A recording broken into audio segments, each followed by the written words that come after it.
I can't say what I told them. I can't say what they. Okay.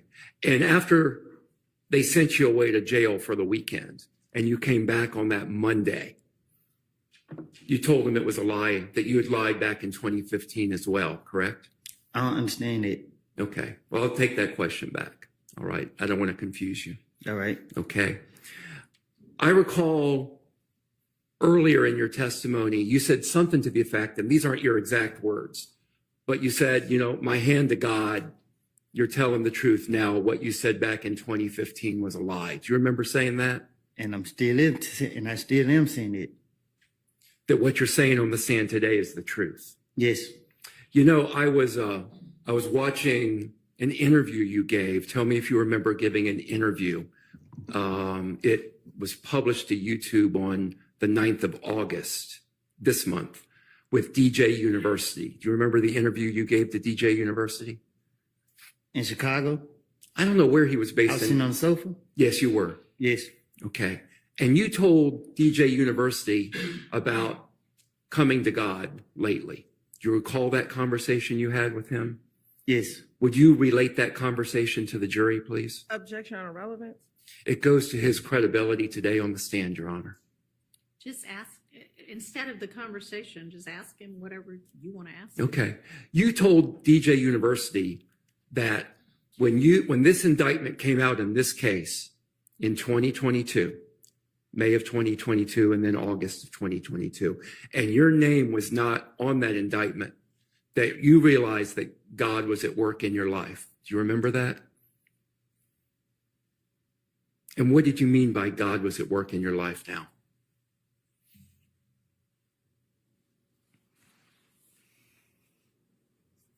Say it again. Yeah.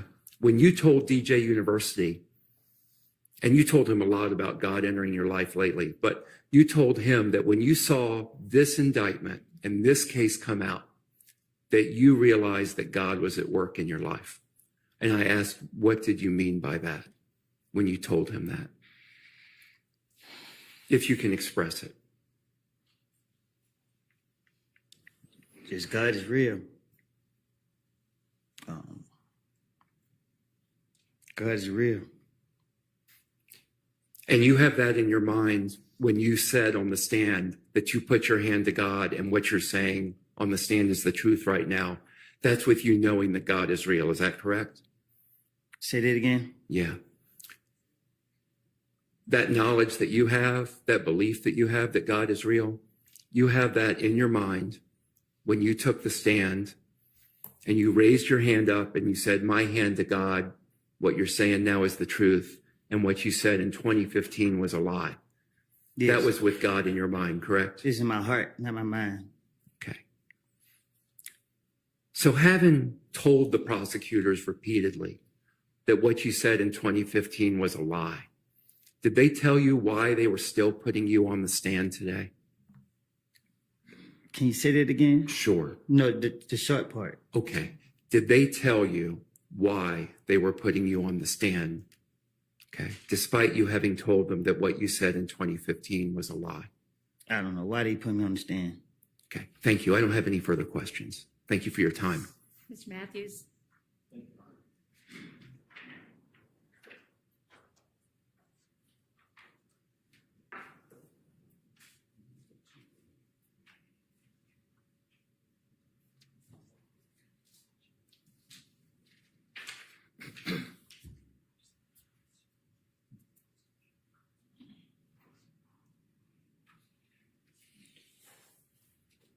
Good morning, Mr. Copeland. Good morning. My name is Carrington Matthews, and I represent Mr. Marquavius Huey over there. We're about to look at a certain exhibit, a certain picture that the state showed you a few days ago when you're on the witness stand. It was a picture of you and Mr. Huey and someone that you referenced as Nard at a restaurant. Do you remember that? Yes. Okay. That particular photograph, can you pull it up? Okay. It was taken at Mr. Pig's Smokehouse at 1992 Donnelly Hollowell Parkway in Atlanta, Georgia, right? On Bankhead. On Bankhead. And that is probably about 20 plus minutes from Cleveland Avenue, right? Probably fought. Yeah. It's about that same distance, or give or take a little bit more, a little bit less from Mechanicsville, right? Right. And it's a barbecue spot, right? Yeah, they sell barbecue food. When you all went to that barbecue spot, it was in broad daylight, right? Yes. Went there for some food, right? Yes. I'm going to show you this photograph, and I want to talk about it. State is going to pull it up. Now, you've not known Mr. Huey that very long, correct? Probably a couple months. Okay. And you were at this particular restaurant with Mr. Huey and Nard on this particular day. And in this photograph, I want to talk with you about it. In the photograph, someone wrote, you can tell us whether it was you, I am this. Do you see this photograph here? Yes, I see it. Okay. All right. Let's talk about it. Is that you in the middle? Yes. And this is at Mr. Pig's Smokehouse on Donnelly Hollowell? Yes. Okay. Now, you have your hands together. Is that correct? Yes. It looks like it's a symbol of you praying. Is that correct? It is. Okay. On your clothing, is there anything that suggests YSL on it? No. Do you see the person to your right in that photograph? Is that Mr. Huey in that photograph? With the white T-shirt. Yes, sir. Yes. Okay. Let's look at Mr. Huey. Take a look at his T-shirt. Do you see anything written on his shirt? Anything YSL on it? It's a white T-shirt. Okay. Let's look around his neck. Do you see any fancy jewelry around his neck? No. Do you see any bracelets on the arms that you do see? No. Any rings or anything of that nature? No. On this particular day, do you see, or did you have in your waistband a handgun? No. To your knowledge, did you see, or Mr. Huey have a handgun on him? No. How about this person, Nard? Did you see him with any type of handguns on that day? No. Were you all meeting there to do a crime or anything of that nature? No, we were chilling the whole day. Okay. Now, any AKs, any rifles or anything in the background in this photograph? Huh? Any picture, any weapons? No. On this particular building, do you see any signs or symbols, any graffiti with YSL or anything of that nature? No. Now, you said y'all are just chilling that day. Nothing about this photograph is suggesting that you all are asking anyone to participate in any type of YSL gang or anything of that nature, is there? YSL in the game. Okay.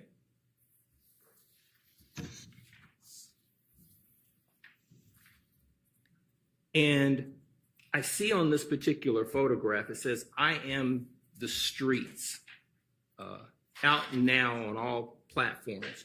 Tell this jury what is I am the streets. The title of my music. Okay. So, and is this 725 Woody, that was your Instagram moniker at that time? But it was ran by my management team. Got you. And was this particular picture, was it kind of celebrating the release of your music? I think I was in. I don't know when this picture was posted, but I remember taking it. But that ain't no caption that I put on there. Okay. And tell the jury, when you had your hands together like that, what were you representing, or what was the message you were sending with your hands together like that? Peace.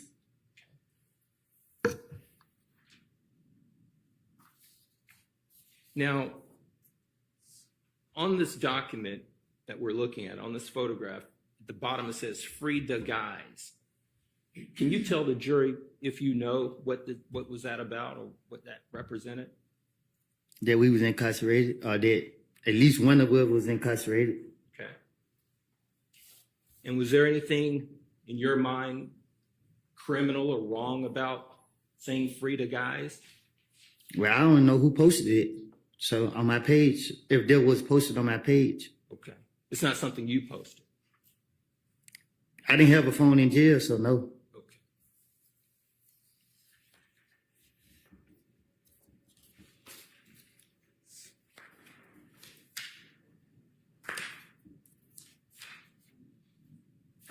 And to the best of your knowledge, on this particular day that you all met, sounds like I'm hearing you to say is that y'all weren't doing anything but chilling. Right. Nothing more, nothing less. That's all we do. Not meeting up to commit any crimes. Never. I was doing the music, focus on the music. That was it. The clothing that you're wearing there, I notice here these particular jeans, and there's red on the jeans there. Is that the way those jeans are made? Yes. Does it represent anything to do with any type of gang or anything of that nature? No, that's how I bought them. It's a broken heart. A broken heart. On my pants lid, yeah. Gotcha. I actually still got the pants. Okay. And is it fair to say that you guys are relatively neatly dressed urban gear? I thought I was. Kind of fresh, right? That's what I thought. Okay.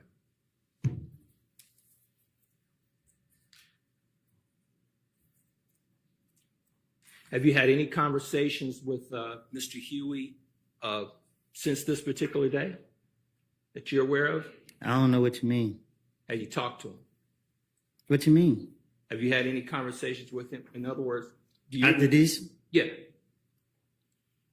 I don't. You saying Had you talked to after him? we took the picture? After that particular day, had you talked to him about anything that you can think of that had anything to do with other than chilling? What's wrong with us taking a picture? I don't believe there's anything wrong. Do you even know why this picture was even put up in evidence? I don't have a clue. Okay. Thank you. No further questions. All right. Okay, I think we're going to break for lunch at this point. Jurors, be back here at 1:15, please. And you too, Mr. Copeland. All right. All right, preserve.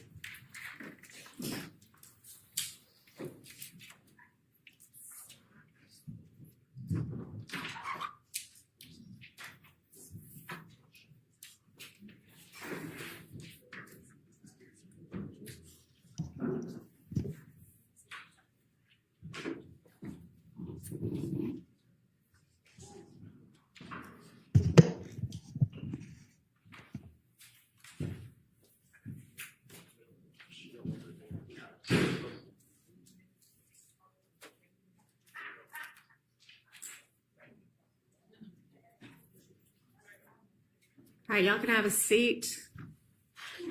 So I have an answer back from the juror with the potential job. September 25th is when they would want that juror to start out there in Arkansas. So I guess I need to hear what y'all's position is at this point. Can I just ask one question, Your Honor? Question. And thank you for that information. Is the juror not getting paid through her current employer? Does that seem to be accurate? Her current employer, As far as I understand, she is. She just wants a It different sounded job. like there had maybe been some hiccups at some point about that it sounded like she acknowledged weren't really because of jury duty, they were about other things, but that she is currently being paid. That was what I understood from our conversation with her. Understood. Okay, as far as You we wanna- have to talk about with Mr. Williams. All right, let me know maybe when we get back from lunch, okay? Anybody else, or just want to check back in after lunch? All right, I'll see y'all at 1:15.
Just found my actual dream bag on eBay.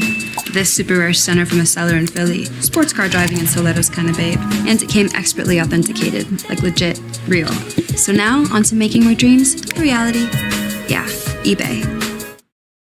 Your name, your email, your phone number, your address, the address of your friends, and your interesting online searches. Your data is leaking. Protect your online privacy with Surfshark.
A .world domain name that inspires possibility, immerses, and welcomes. Own your world at name.com/world.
when you need strong protection. I mean, a very serious one. A powerful shield for your privacy online. You better take Surfshark, an easy way to stay private online. This is what you're really drinking every time you crack open a soda. Ready for a change? This is Circle's starter kit, and this bottle not only helps me drink more water, but makes it taste amazing. Join the millions of happy customers and get your starter kit today at drinkcircle.com.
decided about your position on the juror? Your Honor, in regards to, and on behalf of Mr. Williams, we've had a chance to consider everything that's been presented to the court in regards to this juror, and we've spoken with other counsel. We're not of one accord, and so I'll let everyone speak for themselves. Right. But on behalf of Mr. Williams, we would oppose the juror being removed from this jury. We would ask that she remain. We do not think that there's been enough put forward to substantiate her being removed, Okay. and that's our position. Well, we're not removing her. We would be letting her go. Well, it's But, that's what I okay. mean. All right. Mr. Kendrick is not opposed to the court letting this juror go. Okay.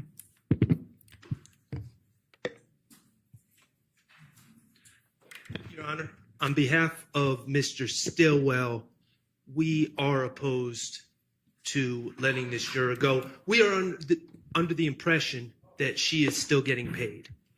I am also under that impression Okay. currently. So we are opposed to letting the juror go. My impression is that she might have had some, I don't know what was going on, something between her and her current employer. But I mean, all I know is what y'all know. So I couldn't hear what you said without. Okay, well, y'all gonna have to work that out between yourselves. Mr. Ryan would like to voir dire the witness or the juror to ensure she wouldn't hold it against us if we were to keep her. Okay.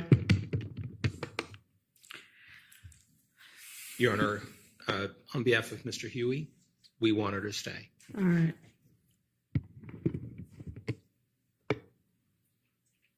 Your Honor, on behalf of Mr. Nichols, we are not opposed to letting the juror go. All right. Thank you.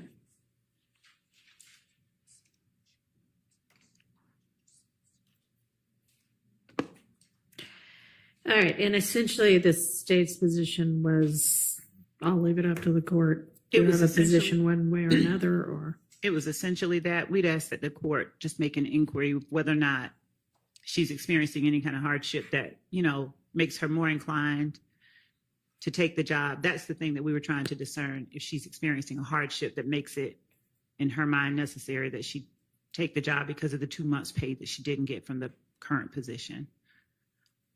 Right. I don't know that she She voiced said- not getting 2 months pay. I thought she said that she got paid late, that there were some issues with payment a few times late from her employer. I may have misunderstood that. I thought that she said that she didn't get paid once last year and then another month earlier this year. Yeah, but I thought that was, and we can find out more, but I had thought that was an issue with not getting paid when she thought she was going to get paid, but ultimately it getting paid. And then we'd ask that if the court could get clarification on whether she is or is not currently getting paid. Those two things. Okay, well, I was pretty clear that she is currently getting paid. I think she just wants another job because she's not happy with this job or something. I don't know. But okay, all right, well, we'll take it up later. All right, anything else before we get the jury back in? Who's going to be up next for cross-examination? Is Mr. Nichols going to have any cross-examination? Okay. All right, let's get Mr. Copeland and... Donna, we do have. Oh, okay. Hang on. Your Honor, we Mr. Shard over the lunch break, and we thank him, provided the exhibits that he's intending to potentially use. Okay. And so the state does have some objections to a few of his exhibits. And I don't know if the court received a copy of his exhibits. I don't have a copy. Did you send a copy to Ms. Percifield? Okay. Can somebody so that or It's on a pull them flash up or drive. something? It's on a flash drive. Do you have another? Some easy way for me to be able to look at them.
Are these like audios or videos or something, Miss Hilton?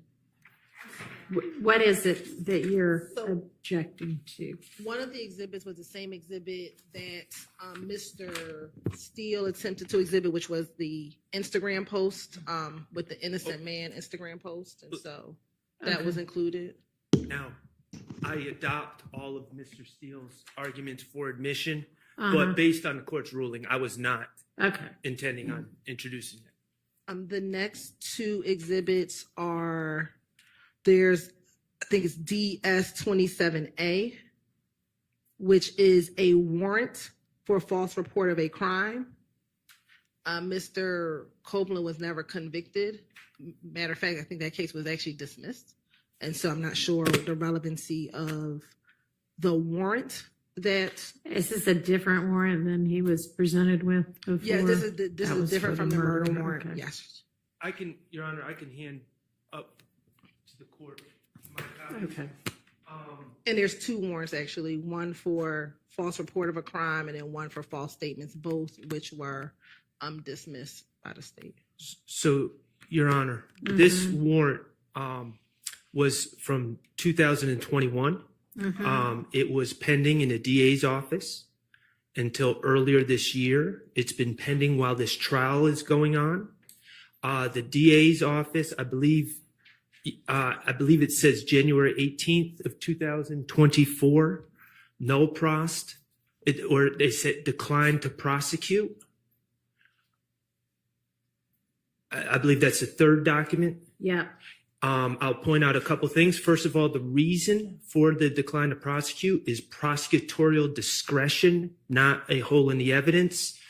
Also, that decline to prosecute says that this case can be, it says at this time, the state declines to prosecute, meaning it can be brought up in the future. And quite simply, Your Honor, the state cannot, it's clear under the law that pending cases against a witness are bias and motive. The state cannot evade the reality of pending cases by just simply dismissing cases against their witnesses before they testify. So this case was pending during this trial.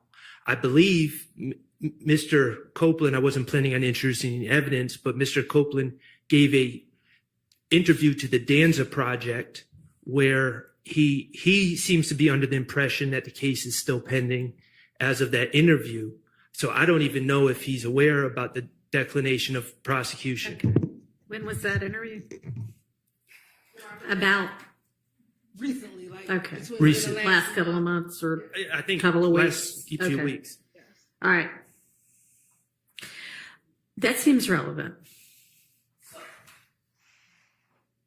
Then that's fine that it seems relevant. We just don't think he can go into the warrants. He can say, was he arrested for false report of a crime and was the case declined? But I'm not sure if he intends to show him the warrants of his arrest.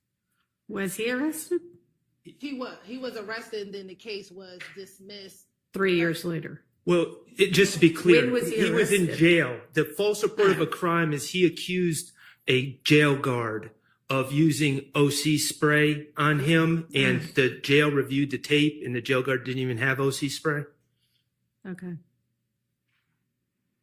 And so that's, I mean, this going into the warrant trial, if it was declined earlier this year in January of 2024. Okay. Well, I mean, you can ask him about all of it, and then if it becomes necessary to use those documents, you can use them. Yes, John. What else?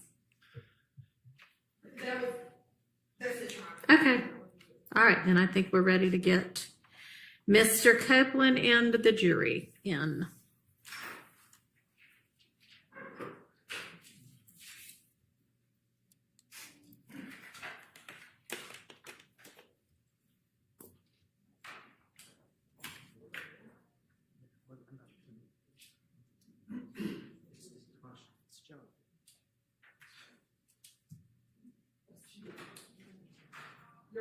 Mr.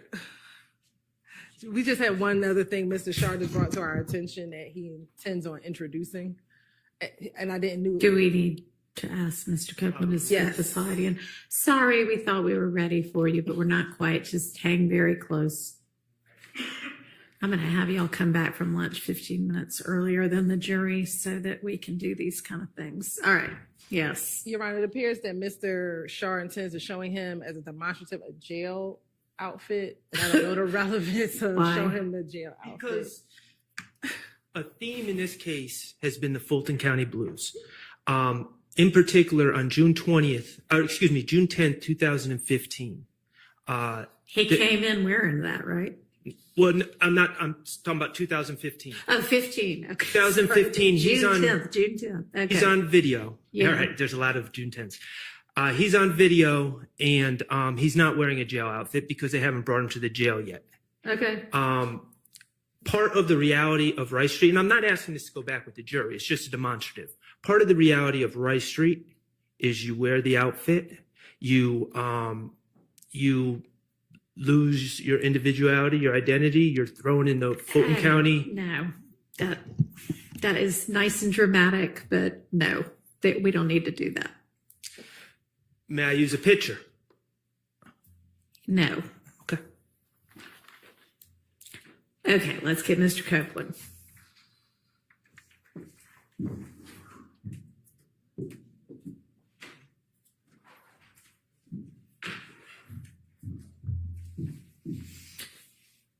And the jury.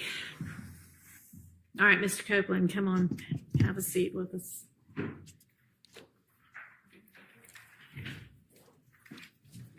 Well, I guess stand up for the jury.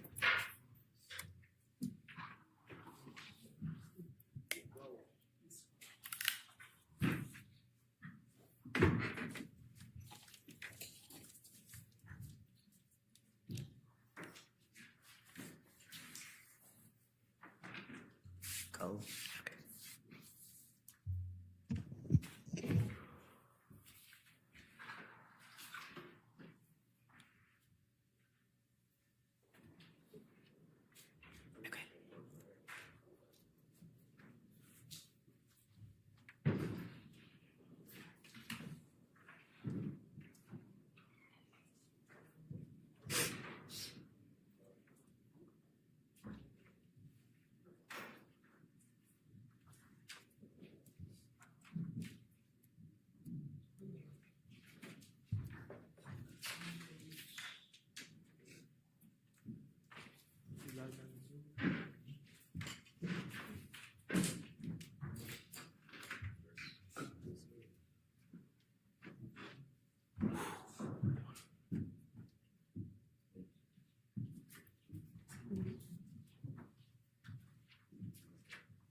Thank you.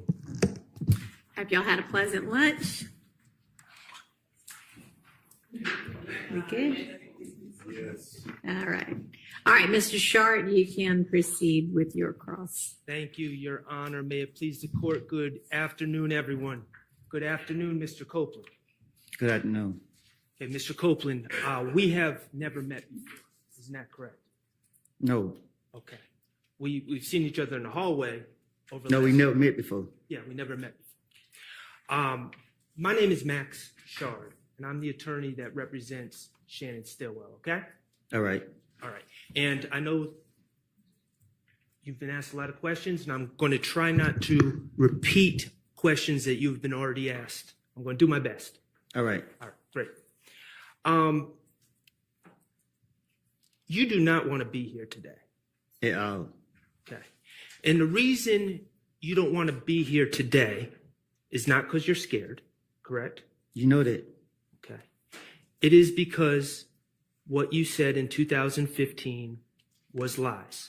You said it again? What you said in 2015 were lies. Right. Okay. And specifically, when you said that Demekion Garlington told you something at that McDonald's about Mr. Stillwell, that was a lie. Right. You lied to get out of trouble. Right. You lied as part of your finesse to the police. Right. You've testified that if the police mentioned anyone, you were going to come up with a story about them to get yourself out of trouble. As y'all seen. And the police mentioned Jeffrey Williams. Right. They called him a big fish.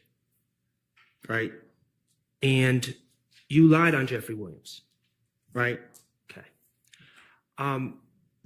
Mr. Copeland, I'm going to ask you, do you still have that listening device? Huh? Do you still have the listening device? What's that?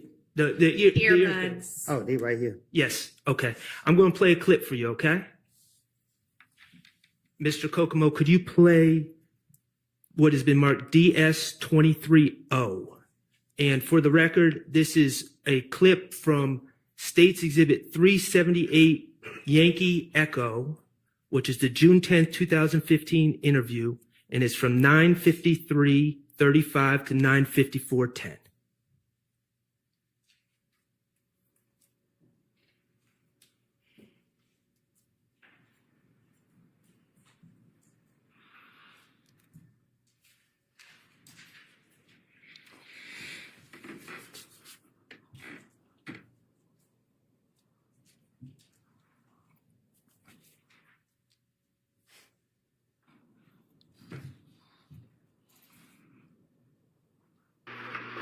How long you been doing Shannon? Longer than through his hair? Okay. You've been doing Shannon a good part of your teenage adult life, correct? Y'all. Mr. Copeland, is it not playing on your... It just popped up. Okay. Could you start it all over again for Mr. Copeland?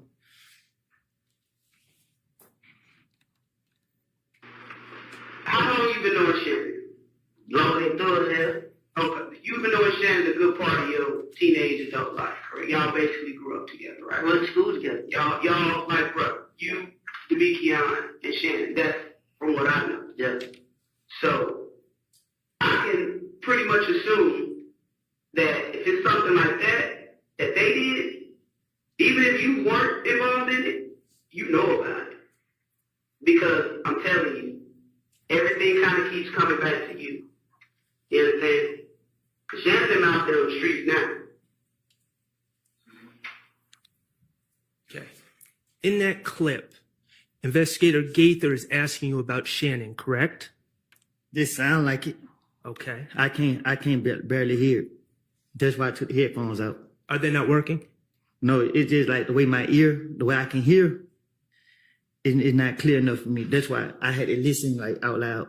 Okay, I understand. All right, well, we're going to do our best to work through that, okay? All right. So, regardless, in that clip, I'm going to ask you about that clip, and you can, if you didn't hear it, you didn't hear it.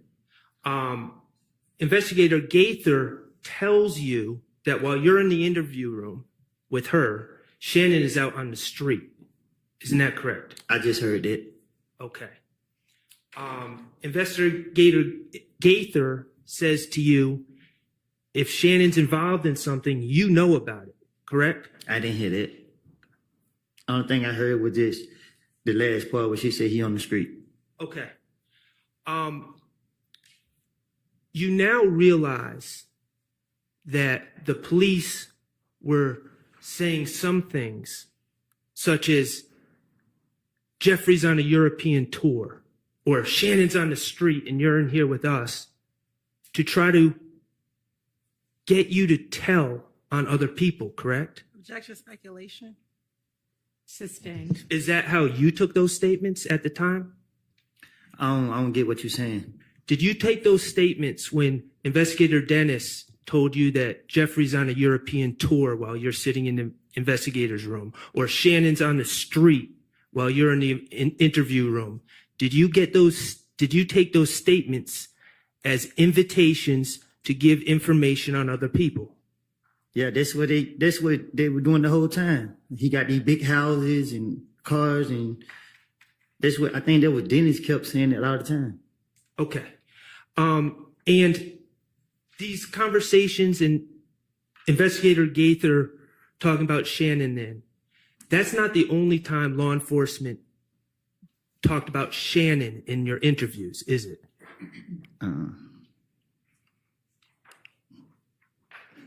They would talk about Shannon a lot. Yeah, right. And let me ask you this. These interviews that we have, are those the only time you talk to the investigators about this case? No. Okay. You would have phone conversations with investigators, right? Yes. Phone conversations with Investigator Gaither that aren't recorded? What you mean? Did you record the phone conversations? Mm-mm. Have you ever heard a recording of the phone conversations? No. Okay. So as far as you know, phone conversations with Investigator Gaither, you had those, right? Yes. And as far as you know, they're not recorded. We had conversation that I ain't heard. How many conversations would you say you had with Investigator Gaither from January 1st, phone conversations from January 1st to We talked a lot. June 10th? Weekly, daily? A lot. Okay. What about Investigator Thorpe? You talked to him on the phone? No. Okay. What about? But I did, but not as often? yes. Okay. What about when they bring you to the interview room?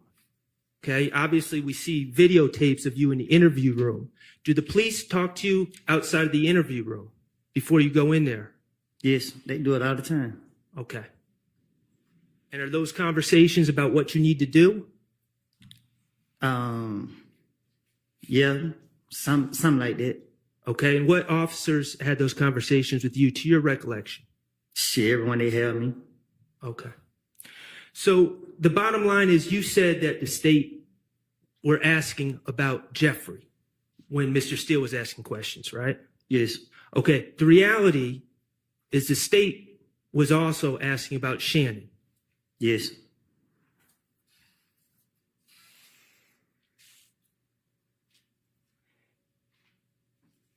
And the reality is you didn't only lie on Jeffrey, but you also lied on Shannon. Yes. And you also lied on Mr. Kendrick, correct? Yes.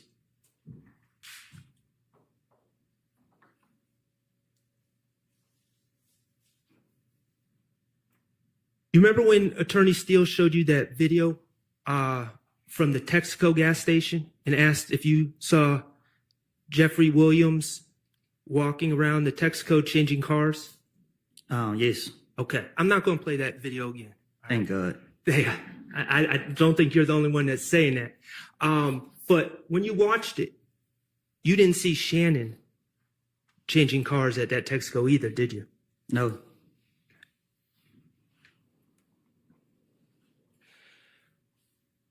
Regarding these lies you told in 2015, you have repeatedly told the state that they were lies, correct? I told everybody who listened to me. Okay. I want to ask you about, you mentioned it briefly with Mr. Steele. Remember that on June 10th of this year, we're talking about this year now. Remember when you were in the judge's chambers? I'm listening. Do you remember that? Yes. Okay. And just so we're clear, you didn't request to speak to the judge or the prosecutors, did you? I had no clue where I was going. Okay. And you had been in jail the weekend before. Yes. And guards brought you to the judge's chambers. Took me straight in there. Okay. And when you were brought to the chambers, Miss Hilton was there, correct? Yes. Okay. And the SWAT team. And security, whatever they were. You saying the SWAT team. I was not there. No, I didn't see you. Okay. Mr. Stillwell wasn't there.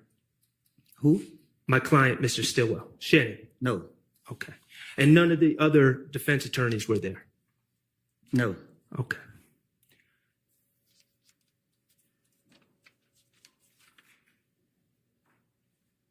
I want to ask you about some things that were said in that interview. Now, you're aware there was in that meeting on June 10th, okay?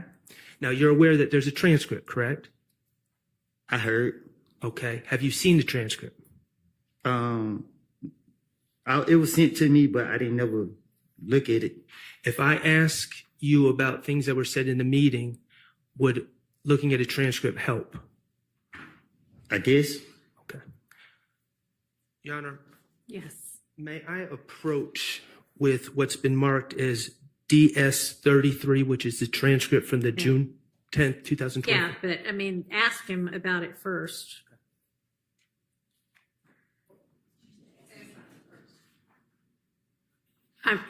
Ask him about it, Oh, and okay. then if he needs to see it, then you can give it. Okay. You can hand it to him, but Thank you. Don't look at this unless you need to, okay? All right. there you go.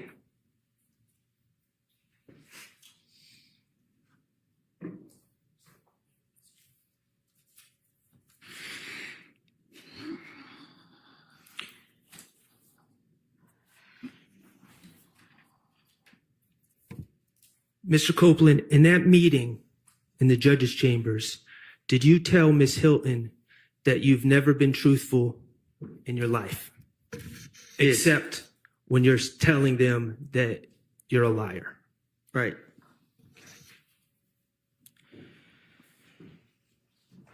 In that meeting, did you tell Ms. Hilton that, I won't get the quote,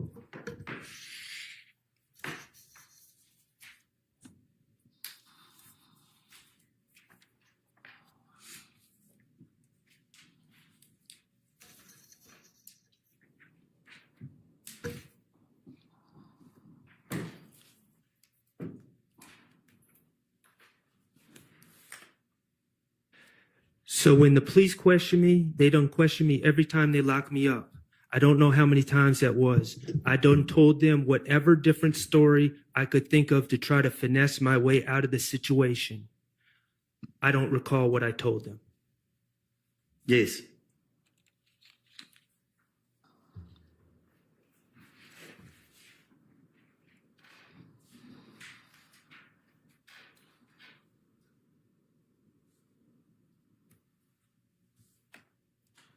Did Miss Hilton tell you when talking about lying? But if I know that you are lying about that, I do not intend to do that. If I know that right now he's lying, I know he's lying, I'm not going to charge you because I don't know your reason for doing that. Did she tell me that? Yes. Yes.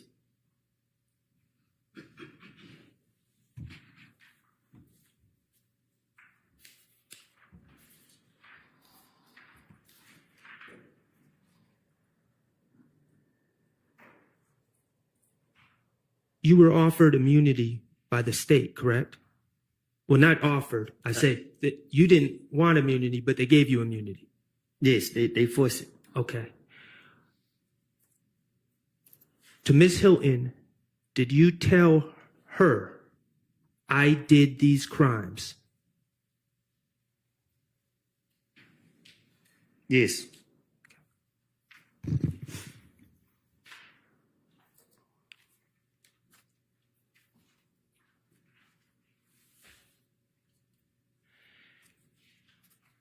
And they have insisted that you testify, correct? Yes. They have told you it's okay if you say, I don't recall, when asked about your prior statements, correct? Huh? They told you you can say, well, let me back up. In preparation, the state's met with you several times in June of 2024, right? I don't know what you're asking me. Okay. Take yourself back to June 2024, okay? That was before. What year this is?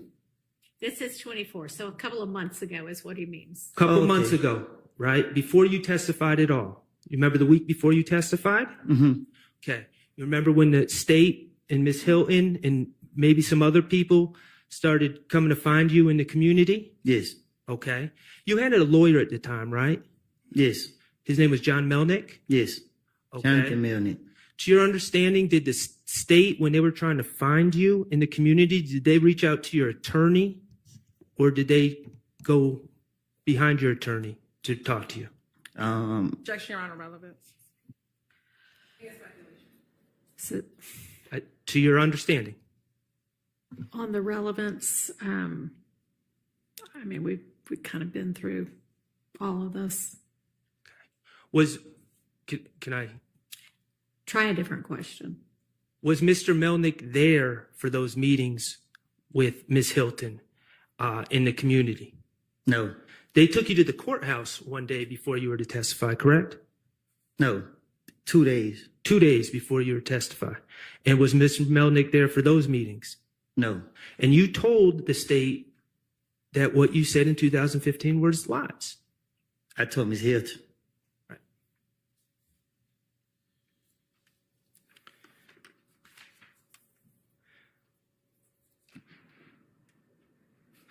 Okay. I'm going to change subjects, okay? Now, I'm not going to ask anything too personal, but I'm going to ask a little bit about your life, okay? Is that okay with you? No. All right.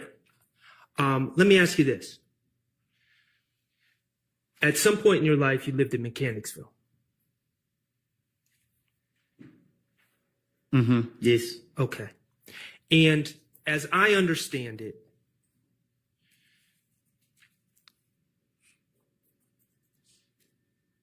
your life hasn't always been easy.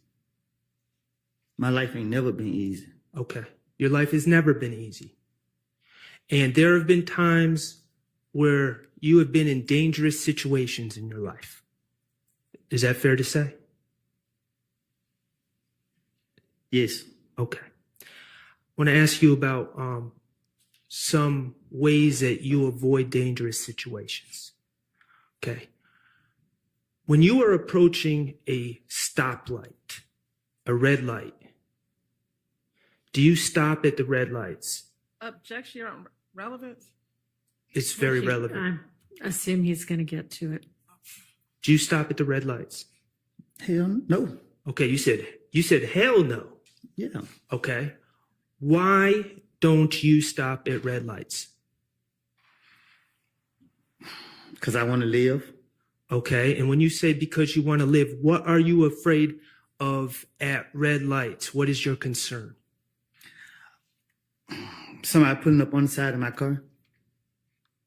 Someone pulling up on the side of the car and shooting you, correct? Yes. Okay. And so when you pull up to red lights, you might stop briefly, but then you... I'm not stopping at all. Okay, so you just keep going. Right through it. Okay. I appreciate you telling us that information. And is that during the day and night? It's doing any red light. Okay. If the police right there, I turn off. And you've actually told the police this in a prior interview in 2021. You told them that you don't stop at red lights, correct? You told Investigator Flores that. Probably did. Right. Okay, what about tinted windows? Do you prefer to drive cars with tinted windows? This must. That's a must. Why is that a must? So people don't know I'm in that car. Why don't you want people to know you're in that car? Because they like to shoot at cars. Okay. So is that a form of self-preservation? Riding around in cars with tinted windows only? You better. Okay. And let me ask you this. With the red lights, are you the only one that does this, or are there other people in your in Mechanicsville or in other areas that do that as well, to your knowledge? Speculation and relevance. Well, he said to your knowledge. I think I'm To your going to allow knowledge. it. Most of the people I know run lights. Run lights. Okay. What about the tinted windows? Even my sister and them got tinted windows. Okay. Finally, I want to ask you about wearing a mask. And when I say a mask, I don't know what to call it. So maybe if you can educate me and the jurors. Talking about a cloth mask with a hole right here. Mm-hmm. Okay. What do you call that type of mask? Shit, different stuff. I call it a mask. Some people call it a shiesty. They just got different names to it. Okay, I'm just going to call it a mask, but to be clear, we're talking about the same things. And you've worn those masks before, correct? Yes. Okay.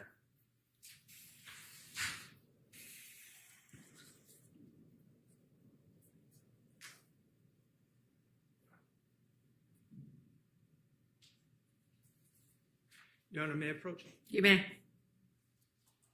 Mr. Copeland, I am handing you what's been marked DS29A and DS29B. Okay, are those pictures of you? Look like it. Okay, and are those pictures of you? You're not doing anything illegal in those pictures, correct? No. Okay, I mean, correct. correct. I'm not doing that illegal. Right. You are wearing those masks I talk about in those pictures, correct? Right. Okay. Mr. Kokomo, could you publish 29A? They're not admitted yet. Oh, I'm sorry. Your Honor, I move to admit DS 29A and 29B. We object to relevance. I assume this is going to be kind of the same lines of testimony. They're admitted over objection. Mr. Kokomo, could you just publish one of them, 29A?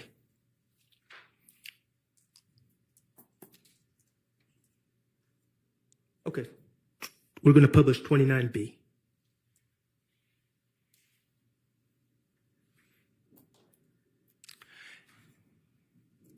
Okay, now, Mr. Copeland, on your screen, that's the type of mask we're talking about, and I just want the jurors to be able to know what we're talking about. Okay. What are those masks made of? What you mean? Like what material? I ain't make it. Are they made of cloth? I don't know. Okay. Are you the only person to wear those masks? No, everybody wearing them. Everyone wears those masks. What year did you start notice everyone wearing those masks?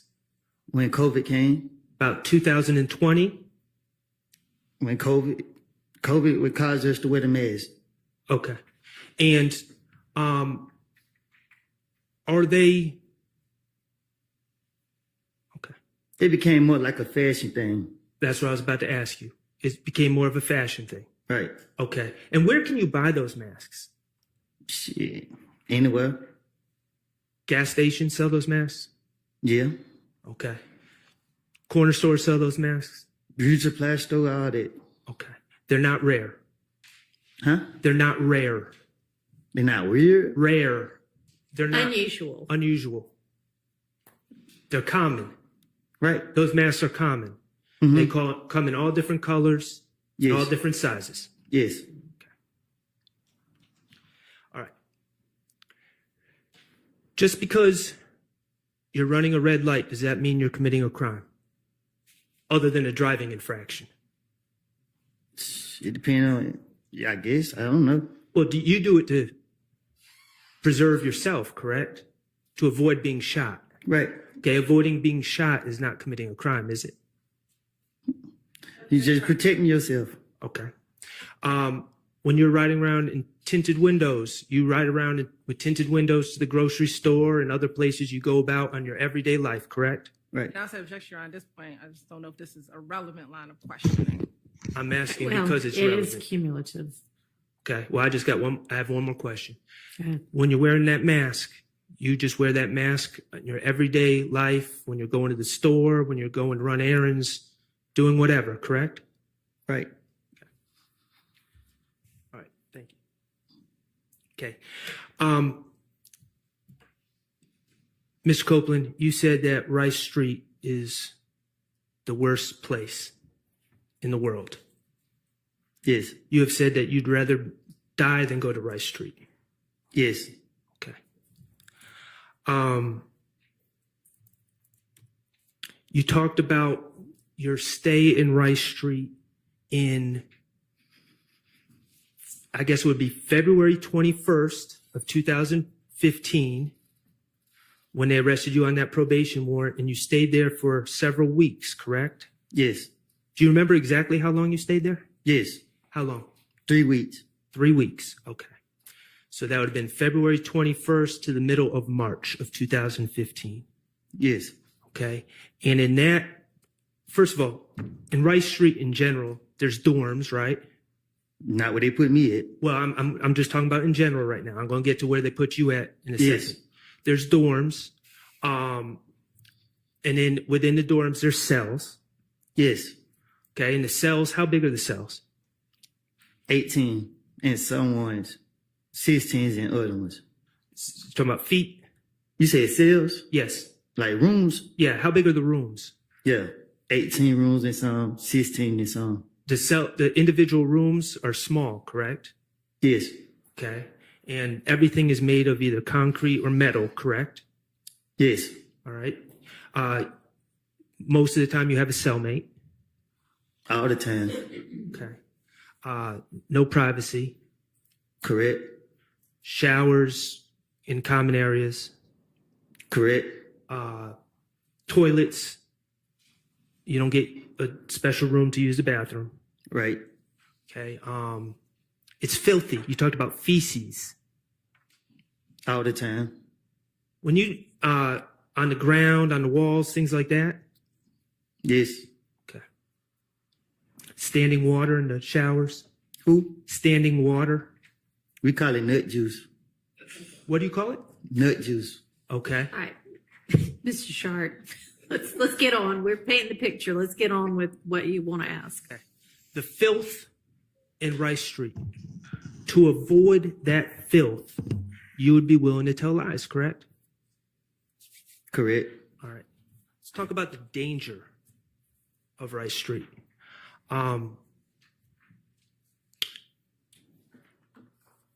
What's a shank? A knife. Okay. Knife made of just a random piece of metal, correct? Whatever you can make with. Whatever you find. Are shanks common in Rice Street? Is they who? Common. What you mean? I keep using that word. Is it unusual for people to have shanks in Rice Street? When I say people, I'm talking about the inmates. You saying, do they have them? Yes. Yes. You better have one. Okay. And is it a concern of yours that someone that doesn't like you would have a shank in Rice Street? Yes. Okay. You know jail, you know Rice Street to be a particularly dangerous place, correct? Yes. And it's a particularly dangerous place for you, correct? Yes.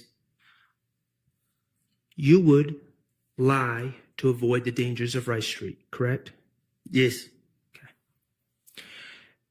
I want to talk about the isolation. Okay. In February of 2015, you were arrested, and let's be clear, you feel it was a bogus probation warrant, correct? It was. Right. You were on probation and they accused you of not completing your community service. And I didn't even have community service to do. And even if you did, you never heard of anyone getting locked up for failing to do community service on probation. I even called my probation officer and she said she didn't do it. Right. I understand. And so when they locked you up in February of 2015, they put you in isolation, correct? That's what you want to call it. Well, you said, I think the way you described it was the medical unit. There was sick people. It was disgusting. People were talking to themselves. Yes. People were doing worse stuff than that, eating their stuff. Okay.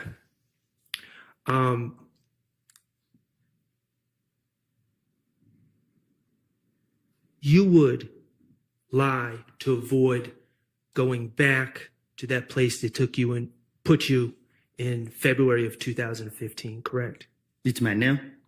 No, I'm talking about on June 10th of 2015. You would have lied to avoid going right back to where they had you 3 months earlier. Right. Okay.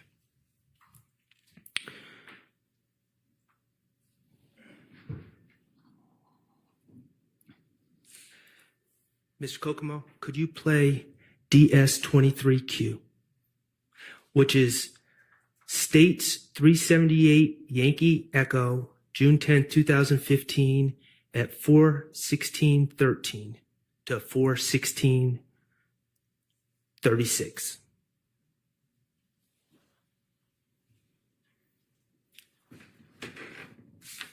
Do I need to listen to it? I would appreciate it if you did. Thank you.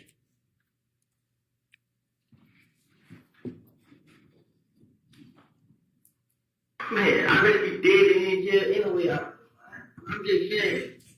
What I'm saying is, man, I do whatever it takes. Whatever, man. I hate jail. I promise you God, man. Because you can't, you want to do the out. I was going to take these niggas guns and bring to y'all myself. I would set them up myself. I would do whatever it takes. I will, man. I will. Ms. Copeland, that was you and Investigator Dennis on June 10th, 2015, correct? Yes. Okay. And you told Investigator Dennis that you'd rather be dead than be sent back to jail. Still will. Okay. And you said you will do anything to stay out of jail. That's what he said. And do anything includes lying on others, correct? Yes. All right. Mr. Copeland, we're going to change the subject a little bit. I want to talk to you about some of these statements you made to the police, okay? In 2015. All right. And let me just ask you, you said, I don't recall a lot when when Miss Hilton asked you about things that you said in your statements in 2015, right? Yes. Okay, and that was 9 years ago? About? I guess. Okay. In these meetings that the DA's office or Miss Hilton or whomever had with you in June of 2024, prior to you testifying, did anyone offer to play those statements to you to remind you of what you said? No.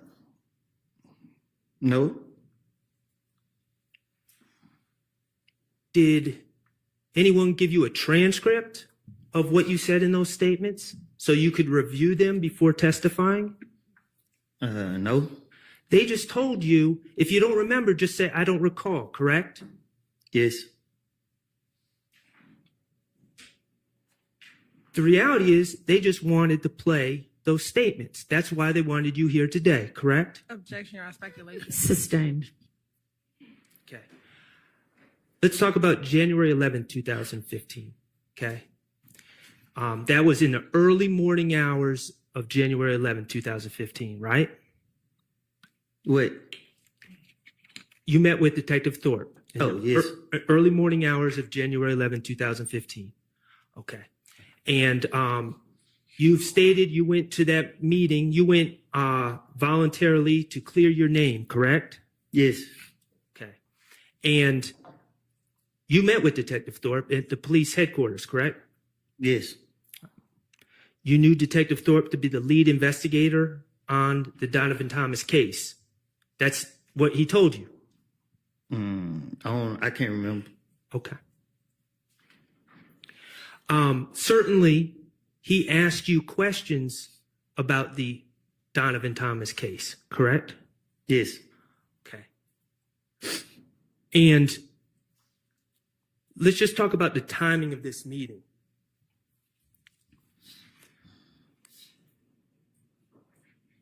If, and I know we're saying it did not happen, I want to be clear on that. If Demekion had told you something at the McDonald's, right? Now listen. This meeting with Detective Thorpe would have been hours after Demekion made that statement, correct? It would have been the same night, just after midnight. But he never told me that. I understand. I understand he never told you that, but I'm saying if he did. Are you saying that? The meeting was mere hours after. It would have been. Right, it would have been. Okay. And Detective Thorpe asked you about the Donovan Thomas shooting, correct? That's what his purpose of calling me down now. And you showed up, and you went through your movements that day, correct? Yeah. Your movements from January 10th, 2015. I think I did. He asked me where I been. That's what you asked me? Right. And you went into details about everything that happened that day, correct? I guess. Okay. That meeting on January 11th, 2015, you never claimed that Demekion Garlington told you that Shannon Stillwell, Diamante Kendricks, Duwop, and Nard killed Donovan Thomas, did you? You never told him that on January 11, 2015. No, I didn't. Okay. And the reason you didn't tell him that is because you hadn't made up that lie yet, correct? Right. Let's talk about January 28th, 2015. That was your second recorded statement. And I understand what you've testified to. There may have been phone calls and all sorts of other communications in between there with police. But January 28th, 2015 was your second recorded statement. Okay. You met with Investigator Dennis, Investigator Gaither, and Detective Thorpe on January 28th, 2015, correct? I don't know the date, but yes. Okay. And they certainly asked you about the Donovan Thomas shooting, correct? I don't remember what they asked me. Okay, well, I'm going to play a clip, but you would agree that January 28th, 2015 would have been 18 days after, if Demekion Garlington had told you that information, it would have been 18 days later, this statement. I guess. I don't keep up with time. Okay, 28 minus 10 is 18. So 18 days between January 10th, 2015 and January 28th, 2015. You with me? All right. All right, cool. Mr. Kokomo, could you play DS20A, which is States 378 Yankee Beta from 722.37 to 724.40. Jeff, what do you think, Jim? Okay. You're prime suspect, but move yourself out there. Okay, did you hear Investigator Dennis ask you, who do you think killed Nutt? Yes. Okay, go ahead.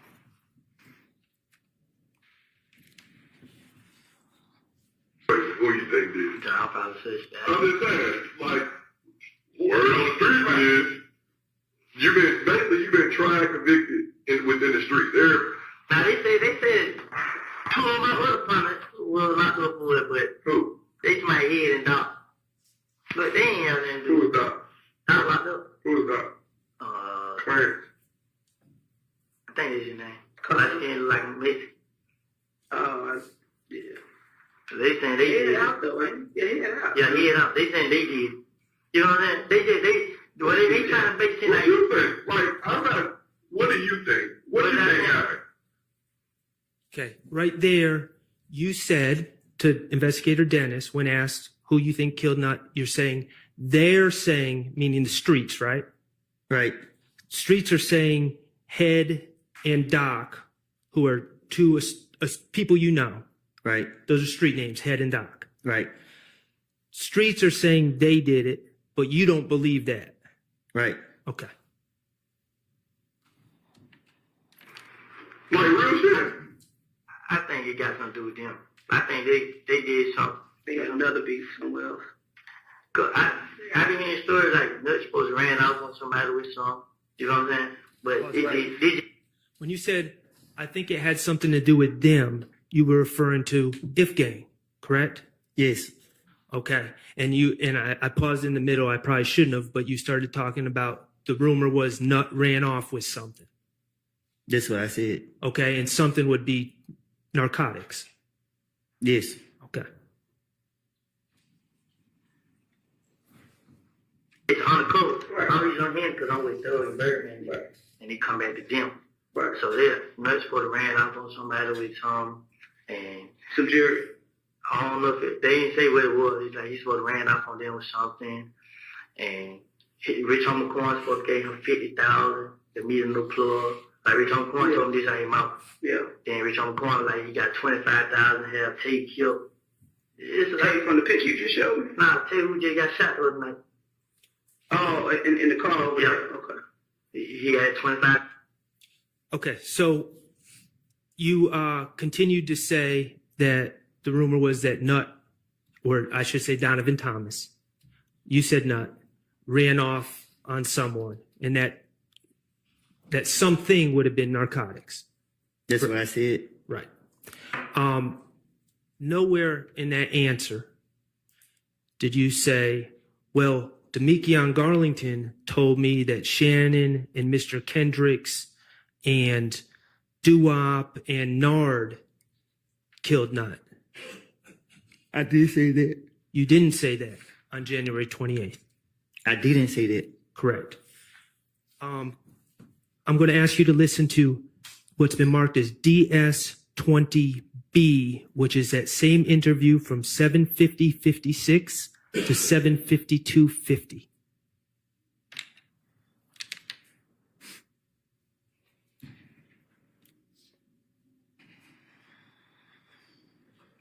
You never spoke on. Why was people saying Birdman had something to do with all this? Because that's what they gonna do. They gonna do what they, like, I realize it. You know what I'm saying? They say they bagged me up. It might be, but they paying for it. So. They financed it. Yeah, that's what they saying. So I just like, man, whatever. What about Nut stole his watch? Stole what? Birdman watch. I doubt it. Because when you go in Birdman's house, you're not gonna go in their room. That's Shannon calling right there. But, like, every time you're in the Birdman house, you go in the living room, don't nobody go in his room. What about Kels and Greedy stealing the watch? Stealing from the club? Never heard nothing back. What about Kel knocking off Nut? Doubt it? I ain't gonna say I doubt it, ain't. I heard that. I'm gonna say I doubt it. I don't know.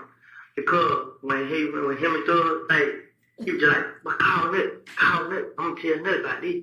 You know, Like his big homie. yeah. Like the big brother, like I'm telling like about. Yeah, like he just like I gotta tell Nut what he need to say. I'm looking at him like, why you gotta tell Nut? But I ain't never seen that, but look right here. What about Thug knocking off Nut? Like I said, I really can't say, like, when it came out of Nut, I don't know. I don't know nothing about it. Who did you hear? You said that you heard just in the streets that Head and who was the other dude? They say they got locked up for it. Head got locked up with the gun, they killed Nut and all this shit here. Who told it? It'd be 50% truth, 50% falsehood. It'd be 100% lie. No, he did get locked up. Okay. So in that clip, Investigator Dennis is again asking you about your theories about who killed Donovan Thomas, correct? That's what I heard. And he floated a theory about Birdman being behind killing Donovan Thomas because Donovan Thomas stole a watch of Birdman's. Right? You heard that? Yes. And you said you don't know anything about that or you doubt it, correct? Yes. All right. And then he asked about Greedy. And Greedy is Donovan Thomas's brother, right? I guess.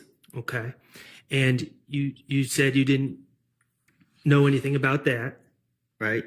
Okay. And then he asked about Kel. Yes. Kelvin Watts, Shell Kel, killing Donovan Thomas. And you said you never heard anything about that. Yes.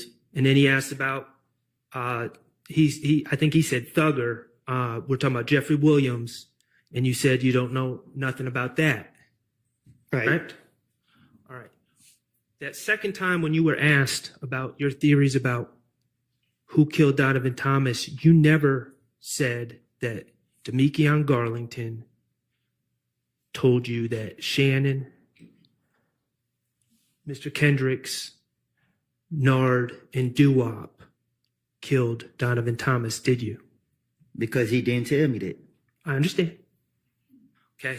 I'm going to play DS20C, and I'm going to ask you to listen to this clip as well.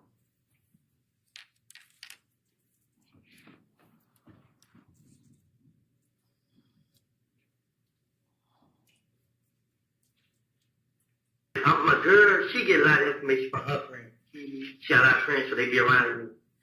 Lucien was talking at the studio, and there was a girl in there, they missed one of them, and she my girlfriend. And she said that they nobody do that. You know what I'm saying? They was all like Kill and K robbed somebody. You know what I'm saying? Kill and who? K. Who was that? I sent you a picture of that too then. I think I sent you earlier too. They had a chop on in the picture. Oh, yeah. And the gym was in the car. Yeah, them two robbed somebody. And they supposed to came back. This was they talk about in the studio. You know what I'm saying? They just put my name on it. They covered me up.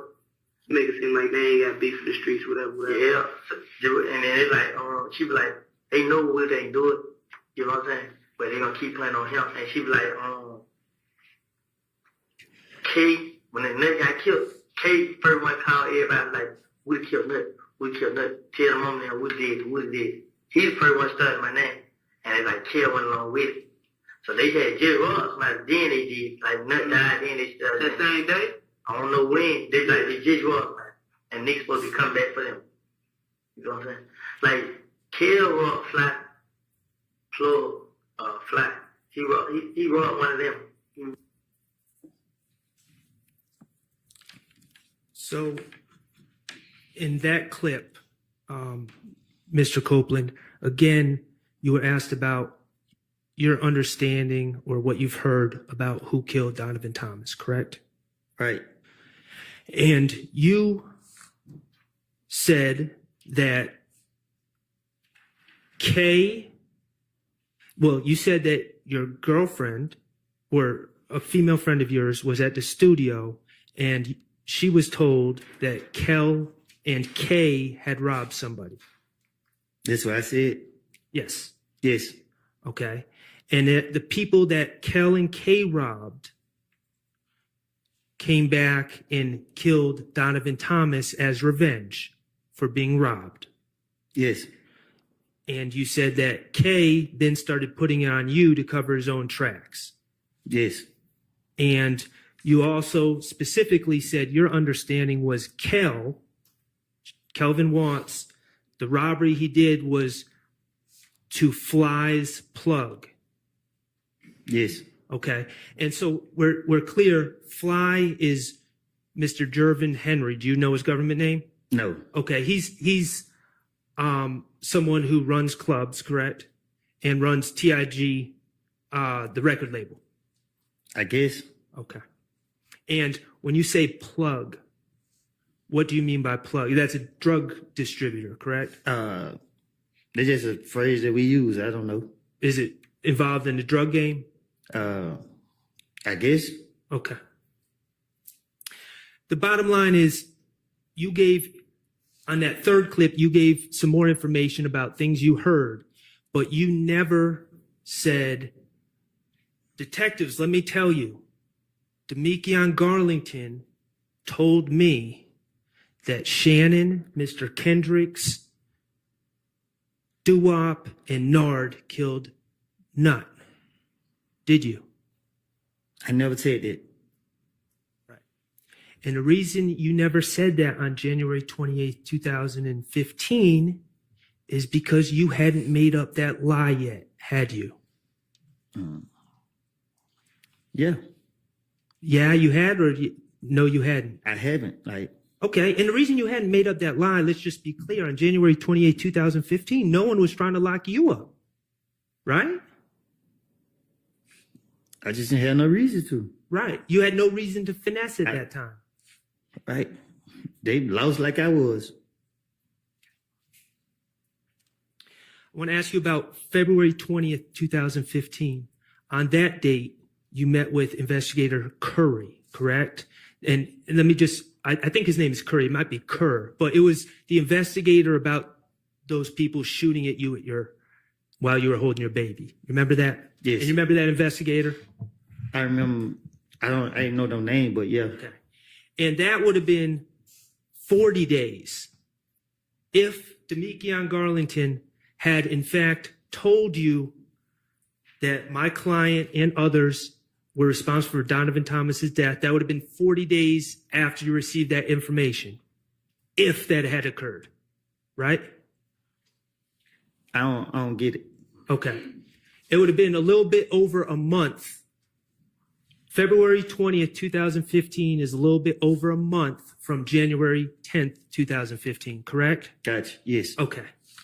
And you were asked In that interview about the Donovan Thomas situation, right? Yes. Okay. I don't remember. I don't know. All right. I can't. Well, you didn't say anything about Demekion Garlington telling you that Shannon and Mr. Kendricks and Doo-Wop and Nard had killed Donovan Thomas in that interview, did you? No. And the reason is because you hadn't made up the lie yet, right? Right. February 21st, Detective Gaither and Detective Thorpe had you in there. And they were arresting you for that bogus probation warrant, right? Yes. And you knew it was bogus. You didn't think that it was actually going to stick, did you? Right.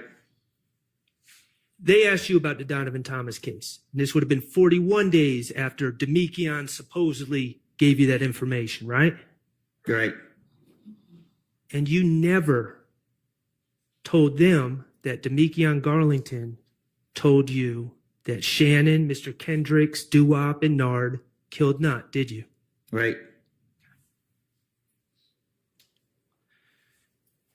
We can agree that in the 4 recorded meetings prior to June 10, 2015, you never claimed Demekion Garlington said those things about my client or Mr. Kendrick, correct? Right. Okay. So let's talk about June 10, 2015 and what makes that date different.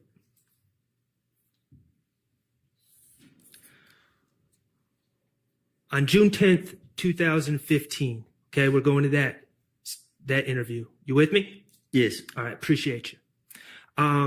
You met with Investigator Gaither, Investigator Dennis, Investigator Thorpe, and Federal Agent Cunningham, correct?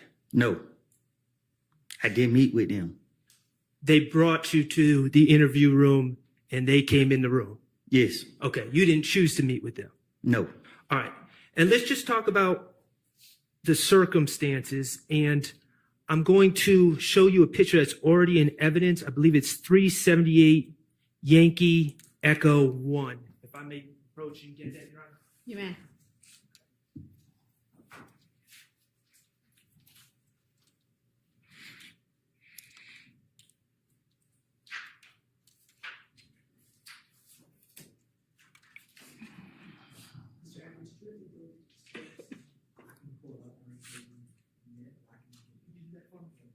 Shaq, you don't have it.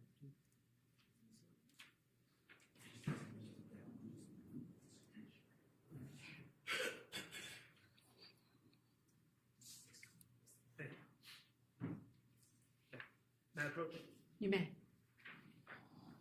I'm handing you what's been marked as 378 Yankee Echo 1. That's the state's exhibit. That is a picture of you in the interrogation room on June 10, 2015, correct?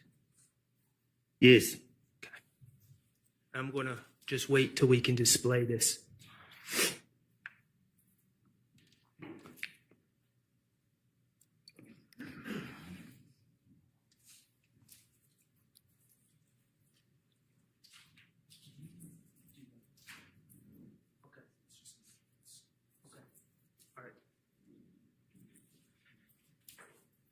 Can you display it? Oh, actually, don't.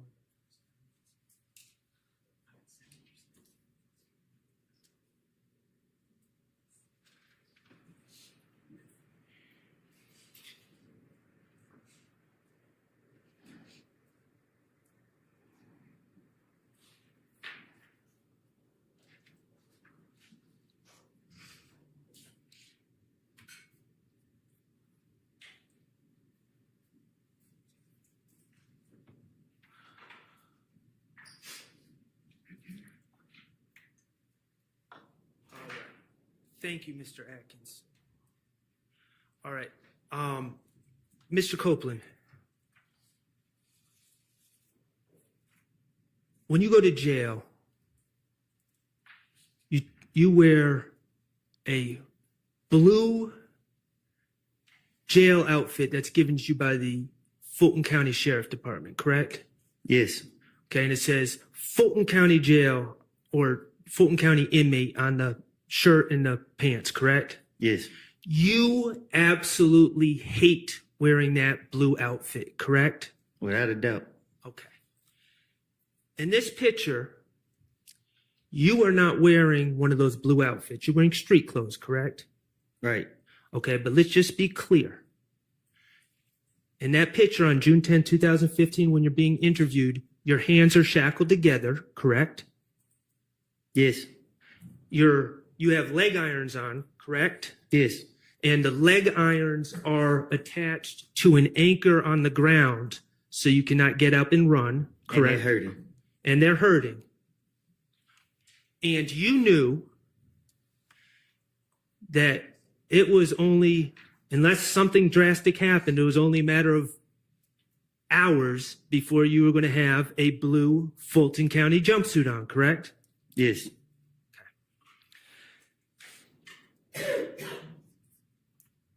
The circumstances of you being brought to that interview room on June 10th, 2015, were federal agents kicked down Miss Quarterman's door that day, correct?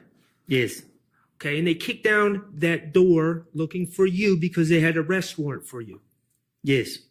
They had an arrest warrant for you for the April 28th, 2015 possession of a firearm incident at the Dunbar Rec Center. Yes. Okay. And while in the apartment, they saw some things, correct? Yes. And they went and got a search warrant. I don't know. You're not sure if they got a search warrant. Okay. The bottom line is they searched your apartment. They did. Okay. And they found a Smith & Wesson handgun in the kitchen of that apartment, correct? They found a gun. I don't know what kind. Okay. Was it a handgun? I never saw it. Okay. They also found a stolen laptop computer in your apartment, correct? That's what they said. All right. They also searched Deshaun's car, correct? No. Well, didn't they find stolen IDs and other stolen property? That was a rental car from her mama rented. Okay. Okay. Thank you for that clarification. They found a stolen IDs and other property in a rental car that was associated with you, correct? That you had been driving. Yes. Okay. And also on June 10th, 2015, your daughter's birthday was coming up. 7 days. 7 days from that date. Yes. And you had plans to have a big celebration for her birthday. Yes. Okay. Even though you didn't have a blue jumpsuit on during the interview, Investigator Gaither informed you that you were under arrest for various charges, correct? Yes. And you were under investigation for various other charges. Yes. Okay. She told you that you were being charged with possession of a firearm by a convicted felon for the gun at the Dunbar Rec Center. Yes. She told you that you were being charged with reckless conduct for leaving the gun on the bleachers at the Dunbar Rec Center. Yes. She told you that you were being charged with gang charges for possessing a gun at the Dunbar Rec Center. Yes. And you knew that you knew that you weren't getting a bond for the gang charges at first appearance. Right. You were going to have to sit for a while because of those gang charges. Yes. Unless something drastic happened. Yes. Okay. You were also told that they were that they were investigating the stolen MacBook computer found in your apartment. Yes. You were told that they were investigating the stolen IDs and other property that was found in the rental car. Yes. And Investigator Gaither told you that she knew that stolen property found in the rental car was taken during a series of auto breakings in the area, correct? Yes. You also had a Henry County bench warrant. Yes. I believe you had another bench warrant out of the city of Atlanta involving a four-wheeler. You don't remember that? Yeah, I don't remember. Okay, that's fair. And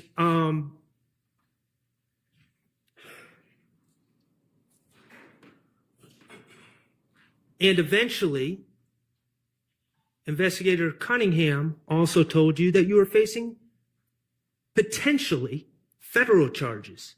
Yes. For the gun that was found in the apartment, correct? Yes. Okay. Investigator Gaither told you it's real now. It's about to be real, right? Yes. What'd you take that to mean? Exactly what she said. She was telling you, the way you took it, it was time to get to talking, correct? Yes. If you wanted to get out anytime soon. Yes. They told you that there was no way around that charge at the Dunbar Rec Center, that it was on video. Yes. That you were dead to rights. Yes. That they had all the control in the situation, correct? Yes. I think it said open and shut case. And let's be clear. Even though you don't have that jail uniform on in this picture, you were thinking about how you just got out of jail 3 months prior. You had just been in jail in that horrible unit with feces and people talking to themselves and people eating whatever they were eating and the isolation. And you were thinking about that on June 10th, 2015, correct? Yes.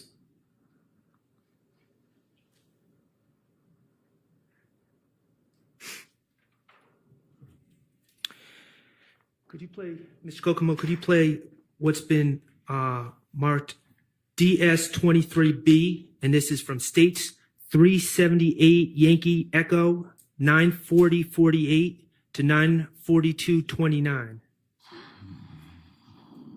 Okay, what you're here for is your warrants from Dunbar Center. Can you tell me what's going on with that?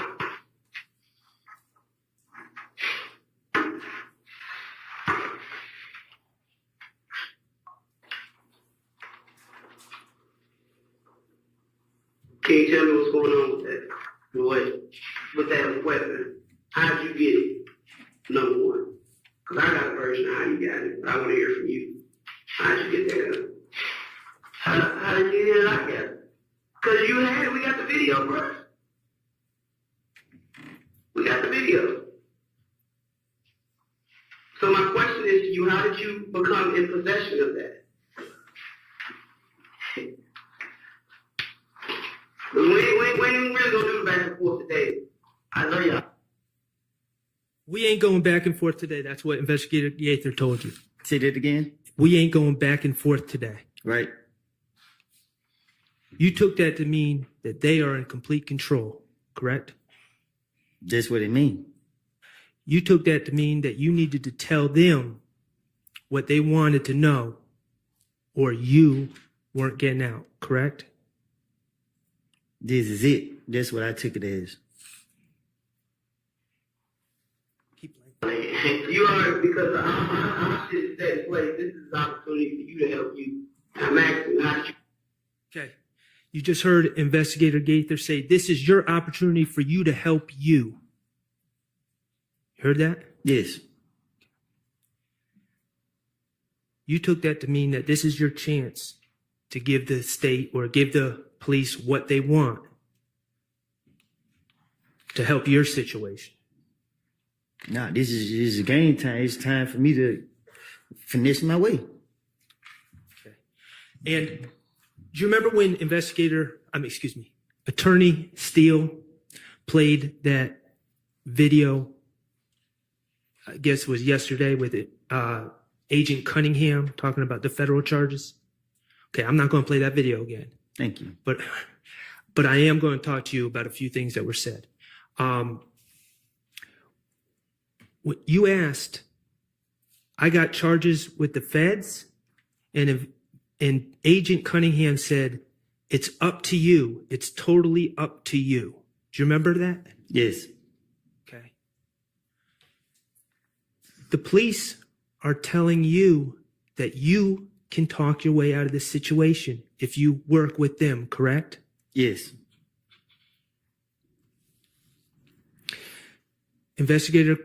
Agent Cunningham told you you're clearly guilty. She told you that they had you dead to rights. Do you remember that? I think she said open and shut case. Okay. You took that to mean they have complete control and you need to play their game if you wanted to get out, correct? Yes. Okay. Agent Cunningham told you about the charges you were facing. She told you that federal sentences don't have parole. Yes. No early release. Yes. She told you that with federal cases, they don't typically let prisoners stay in Atlanta, right? Right. She said that they were typically going to send you to some other state to serve your federal time behind this. Right. You didn't want to be separated. You love your daughter, don't you? With all my heart. You post about your daughter on Instagram and you're proud of your daughter, correct? Yes. And you consider yourself a good father, don't you? I try to be. Okay. And you did not want to be separated from your daughter in some federal prison in another state, did you? Who want to? Understood.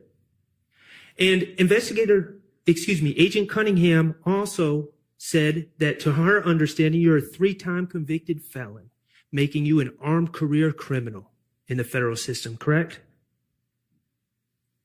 Remember hearing that? Yes. She told you that you were facing 15 years without parole, plus another 10 years without parole for the gun charges, correct? Yes. 25 years without parole, and that's not even including the conspiracy charges. Right. You were 23 at the time, and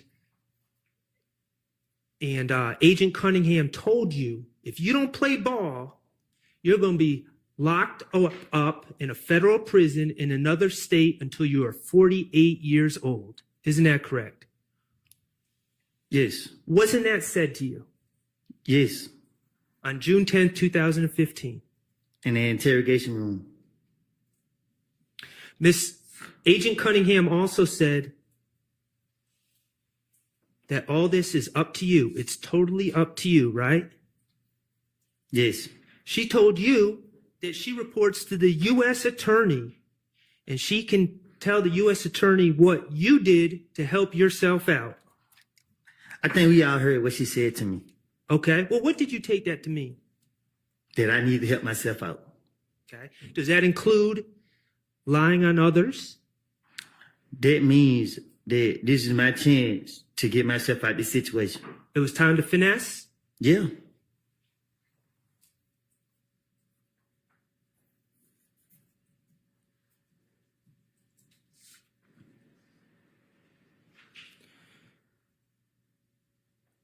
Could you, Mr. Kokomo, could you play 23E?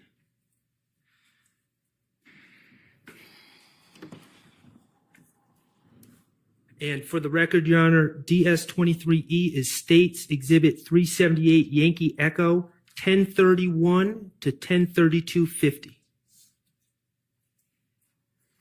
Do you understand the right that none had? Do you understand the right that none had? Yeah. Where was he? I don't know. I didn't know he was. He was like the 3rd or 4th ranking blood in Georgia. But what I'm saying is, bro, they were between 3rd and 9th. You didn't let me finish though. When you go to prison, your name is on there, regardless of if you did or if you didn't. Thug ain't in jail. Thug ain't in jail. Thug on the European tour, whatever the fuck. Did you just hear Investigator Dennis pointing out while you're in the interrogation room, Thug, Mr. Jeffrey Williams, is on a European tour? I couldn't understand nothing that was said. Okay. Did Investigator Dennis bring up the European tour that Jeffrey Williams on? Is that something you brought up, or Investigator Dennis, to your recollection? I guess he did. Okay. Can you keep playing? The one that's gonna go courtside for that. And it ain't no protective custody. It's you. So you the one that's gonna have to speak on what you need to. If you need to speak on what you need to speak on, help. Okay. Did you hear Investigator Danis say that you were going courtside? Yeah, I can't hear it the way it sounds. Okay. And that's okay. Did you hear him? I'm just going to keep asking. If you didn't hear, you didn't hear. Did you hear him saying that there's no protective custody? I don't know what he said. Okay. I can't say I can't. Did you hear him say, you need to speak on what you need to speak on, right after bringing up Jeffrey Williams in the European tour? Y'all ears work better than mine. So you heard what he said. Okay. I can't say. Okay.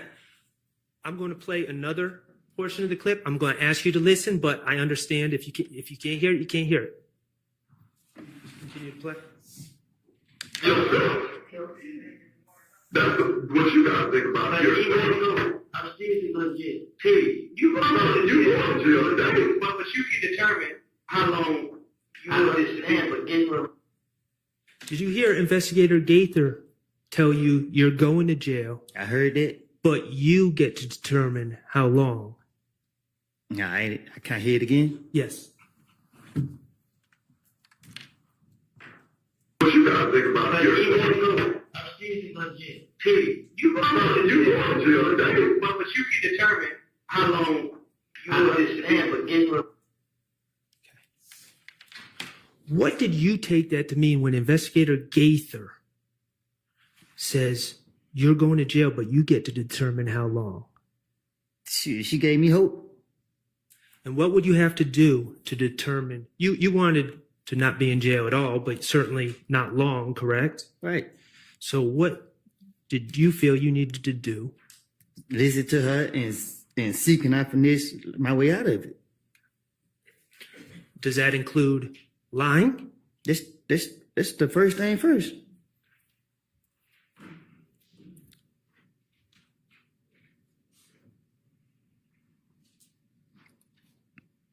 Okay,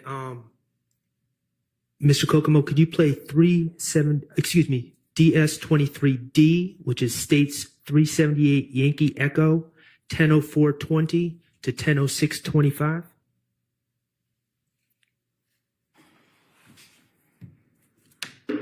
I ain't had no parts like the shooting, none of these. I ain't had no part. I just I didn't even do it for the fame.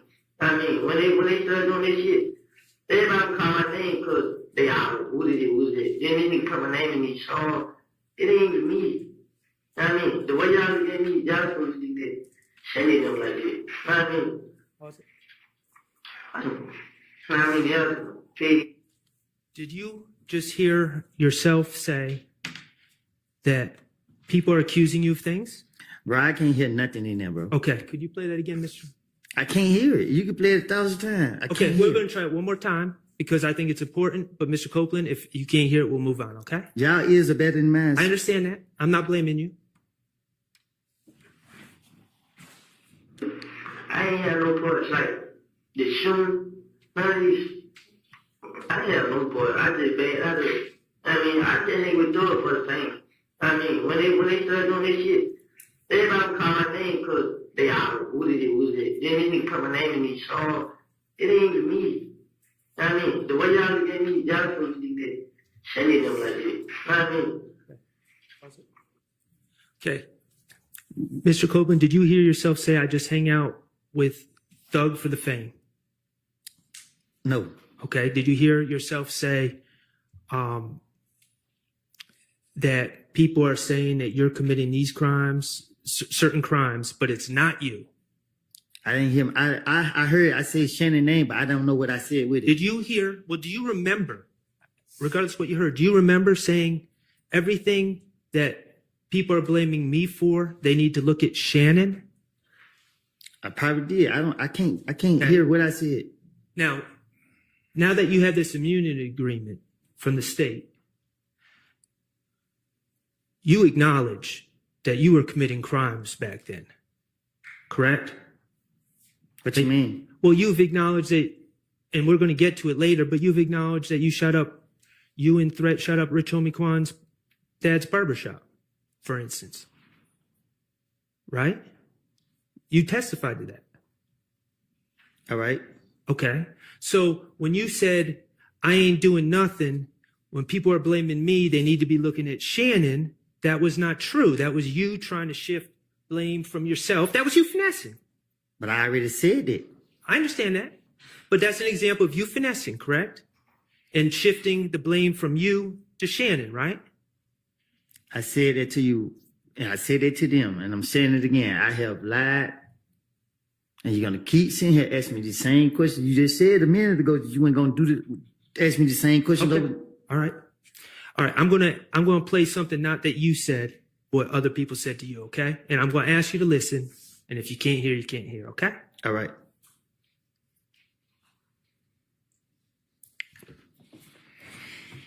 I mean, there's some kids. I plan on taking care of my kids, man. I mean, fuck that, man. I ain't did nothing. I ain't shoot the houses. I ain't shot nobody. I mean, man, only I had a gun because the tester told me, man, I had the right to defend myself. Because the same night he got killed, I came down here. I was really tell him, but then I was just thinking, like, man, these niggas throw it out like power, man. Even right now, I'm still thinking about it. Like, shit, man, I just fucked myself up, man. Just worse and worse.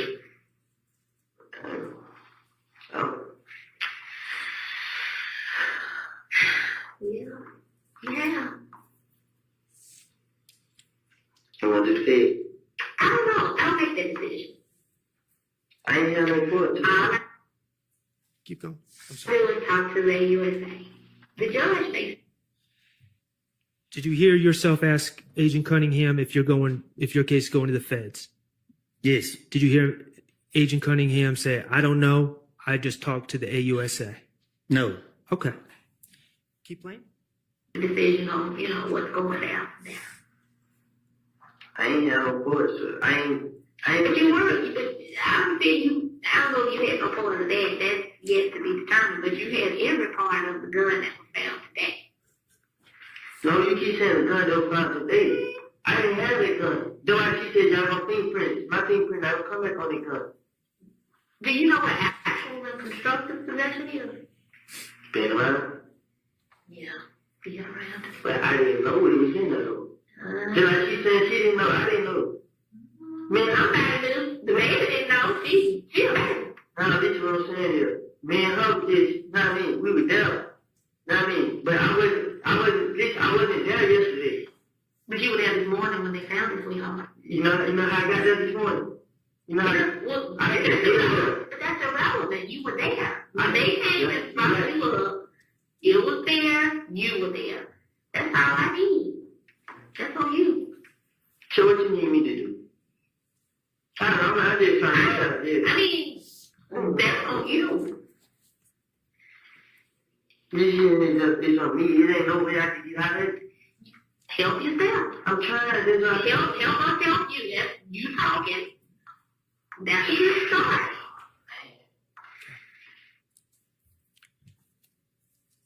Did you hear yourself, Mr. Copeland, ask Agent Cunningham, what do you need me to do? I'm just trying to get out of jail. Yes. Okay. And did you hear Agent Cunningham respond, you help yourself? You help yourself? Yes.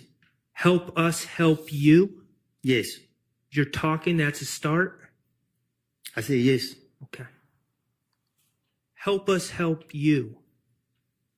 Did you take that as it was time for you to finesse, to start telling stories on others, to get yourself out of the situation? Yes. I got one more clip I'm going to ask you to listen to, Mr. Copeland. And this is actually from February 21st, 2015. Ms. Kokomo, I'm going to ask you to publish what's already DS24A, which is already, it's a clip from States Exhibit 378 Yankee Delta from 433.33 to 436.11. And again, that's from the February 21st, 2015 interview with Investigator Gaither and Detective Thorpe, okay?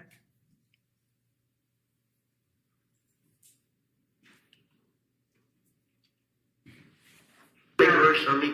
You know how they got me in jail? They got me in the back. Somebody protecting me. If you feel like you need to protect me, why they get me out of jail? No, bro, it don't quite work that way. It's understand. Now, you recognize that as Detective Thorpe's voice, correct? He's not on the video. He's off the camera, but you recognize that as his voice, correct? You play it again? Yep. Just back up 5 seconds. No, bro, it don't quite work that way. It's understand. It is not Burger King. You're not gonna have it your fucking way. I ain't trying to play my will. You remember Detective Thorpe telling you that? Yes. Okay. All right. Well, I'm going to ask you to listen to what he tells you. I just wanted to make sure we're on the same page with Detective Thorpe, okay? I haven't done no. Hear me out, because you need to hear somebody who's going to talk the real shit to you. I ain't gonna fuck around with you. I already done told you. I'm not going to hold your hand. I'm not going to help you cross the street. None of that. Let me hear me. Hear me. You locked up for probation violation. Whatever happened between you and the parole board and the probation unit, that's on y'all. That's on y'all. Now, myself and Detective Gator, we're going to take time out of our off day to get you out of jail, to talk to you, to see whatever information you give can be used to help you. But you got to give in order to get. All you want to think that all you want is give me. But you want to give nothing back. Here's the thing. I didn't ask. As I told you before, you and I, we're not going to do a 68. I'm not going to blow you and you owe me one.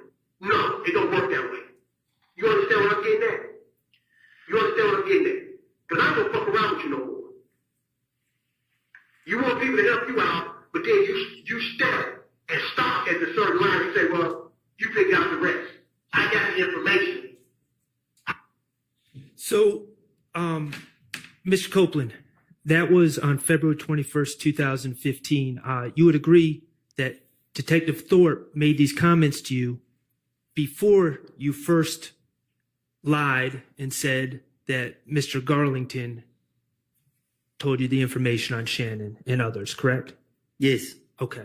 And Investigator Thorpe said, I ain't going to F around with you, right? Yes. You have to give in order to get. Yes. You want to say, give me. You don't give back. Yes. And of course, the give me was you getting out of trouble, getting out of jail, right? Right. Okay. You and we aren't going to do a 68. I'm not going to blow you and you owe me one. Right. You said that? Yes. Did you understand the message that he was getting across when he said that? Right. We are not going to no DA and say, you cut us a break and he ain't give us nothing. You heard him say that? Right. Go ahead. I have the information, but I'm not going to say anything else.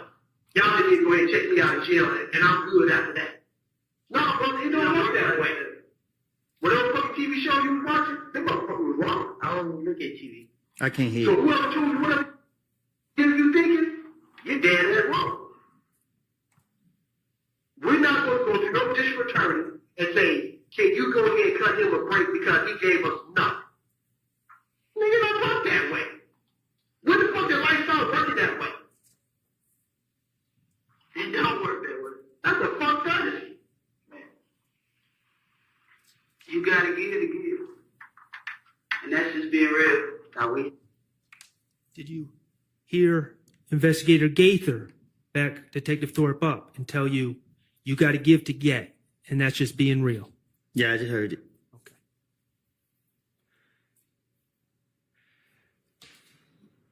Ms. Copeland, these are just some examples. The reality is the detectives in this case had been encouraging you to tell stories on others to get yourself out of trouble, correct?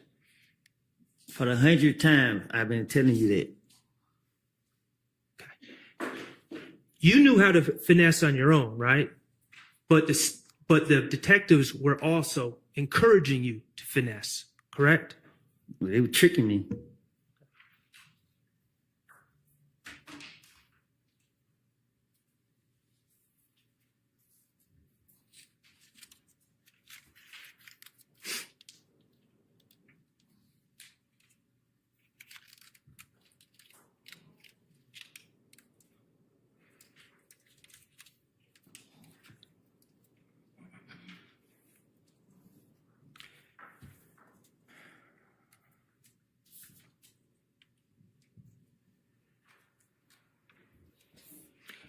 Okay.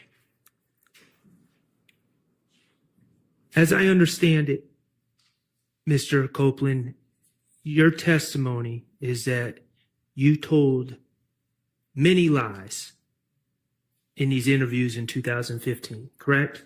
Yes. Okay. I would like to just review with you some of the lies that you told, okay? All right. All right, thank you. First of all, I want to talk to you about the gray infinity.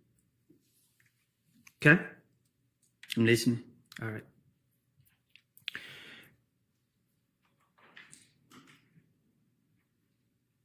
Through the questioning of the police, and I don't know, maybe through other information that you've been given, you're aware that there's a surveillance video of the shooting of Donovan Thomas, correct? Yes. Okay. And you're aware that the surveillance video shows a gray sedan, correct? Yes. And you're aware that the police believe it to be an Infinity, correct? They put it on the news. Okay. Your Honor, I'm going to ask Mr. Kokomo to publish DS-19A, which is a clip from States 378 Yankee A, which is the January 11, 2015 interview, from 3/18/47 to 3/19/38.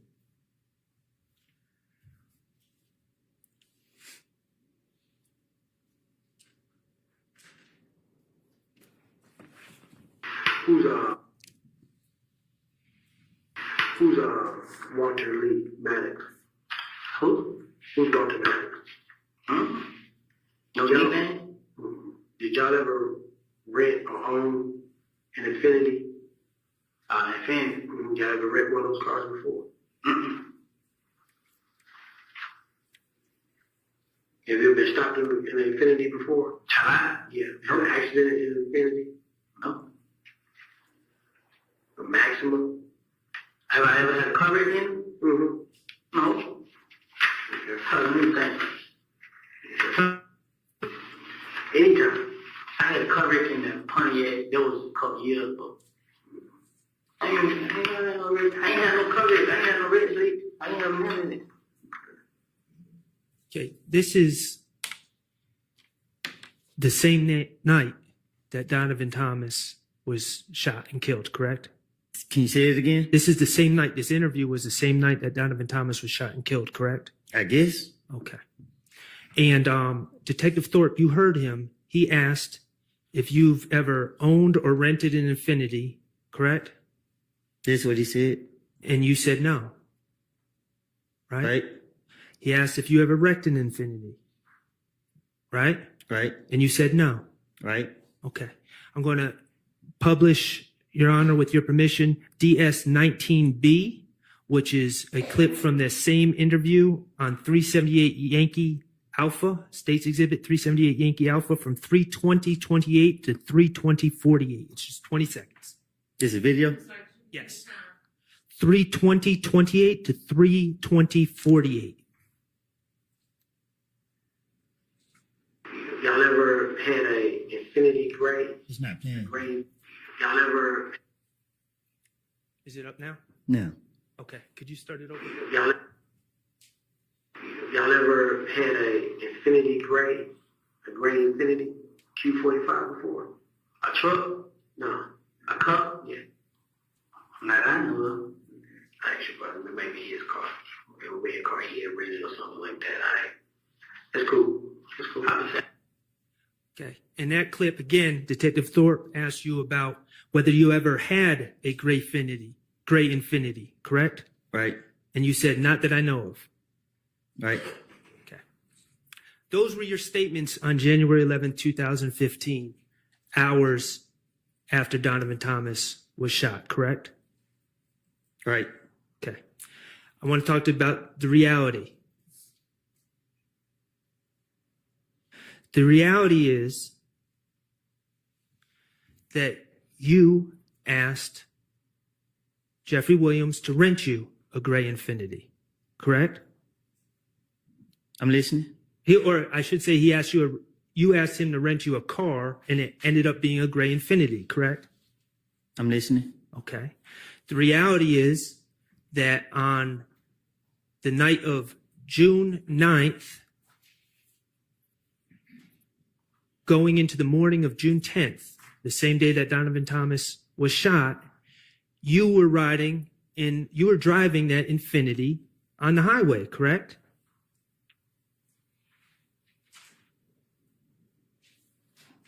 I don't know. I can't remember when I was driving it. We just saw your testimony from earlier in this trial. Yeah, but you being specific about the time. I don't know. Okay. The reality is, I don't know when I wrecked on the expressway. That's what I'm saying. okay. Do you agree that it was, I'm not asking for a time, do you agree that it was on the evening of January 9th? It was nighttime that you wrecked. It was correct? nighttime. You were speeding on the highway and you hit some cones. I lost control, yeah. And that was, I believe in your testimony, you said you wrecked the car. And let me be clear, Quindarius Zachary, Lil D from Cleveland, you know who I'm talking about? Yes. Lil D from Cleveland was in that car, that Infiniti, with you on the night you wrecked. Yes. Okay. And after wrecking the car, you guys reattached the bumper on the side of the highway, correct? How you know that? Is it true? I'm listening. Okay. And after you reattached the bumper, that's when you went and pulled up on threat Trevante Turner at a music studio somewhere around Northside Drive, I believe is what you said. Yes. Correct? And you gave that car to that Infiniti to Trevante Turner. Yes. Okay. And in your testimony, you said then you went home, fell asleep, and the next day you woke up, and that's when the Donovan Thomas shooting occurred. Correct? Yes. Okay. So I'm just working through this with you. I'm not trying to trick you. So based on your testimony, you were driving that car, that Infiniti, on the evening of January 9th going into January 10th, correct? I guess. Of 2015 with Mr. Zachary. I guess.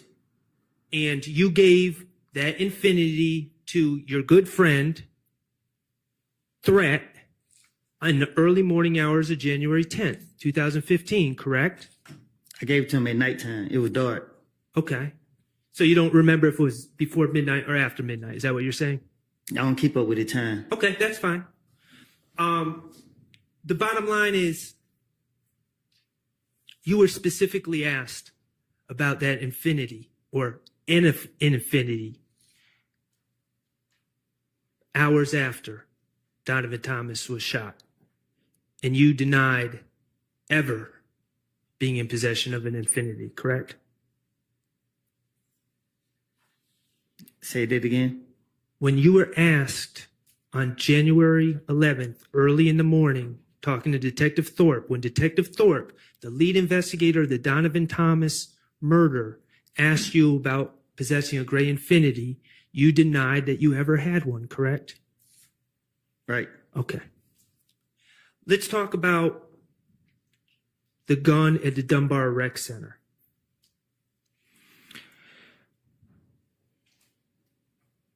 As I understand your testimony, or as I understand your statements, let me back up. I'm sorry. At the Dunbar Rec Center, we're talking about a Diamondback 223 assault rifle, correct? Mm-hmm. Yes. Okay, so we're not talking about a handgun. We're talking about a semi-automatic machine gun? Is that a fair assessment? A chopper. A chopper. Okay. And in your statements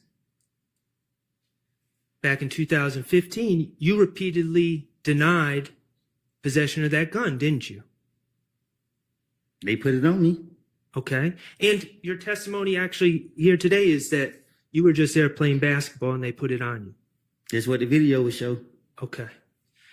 You specifically said in your statements when you were trying to get out of jail, I ain't do nothing. Right? Right. Okay.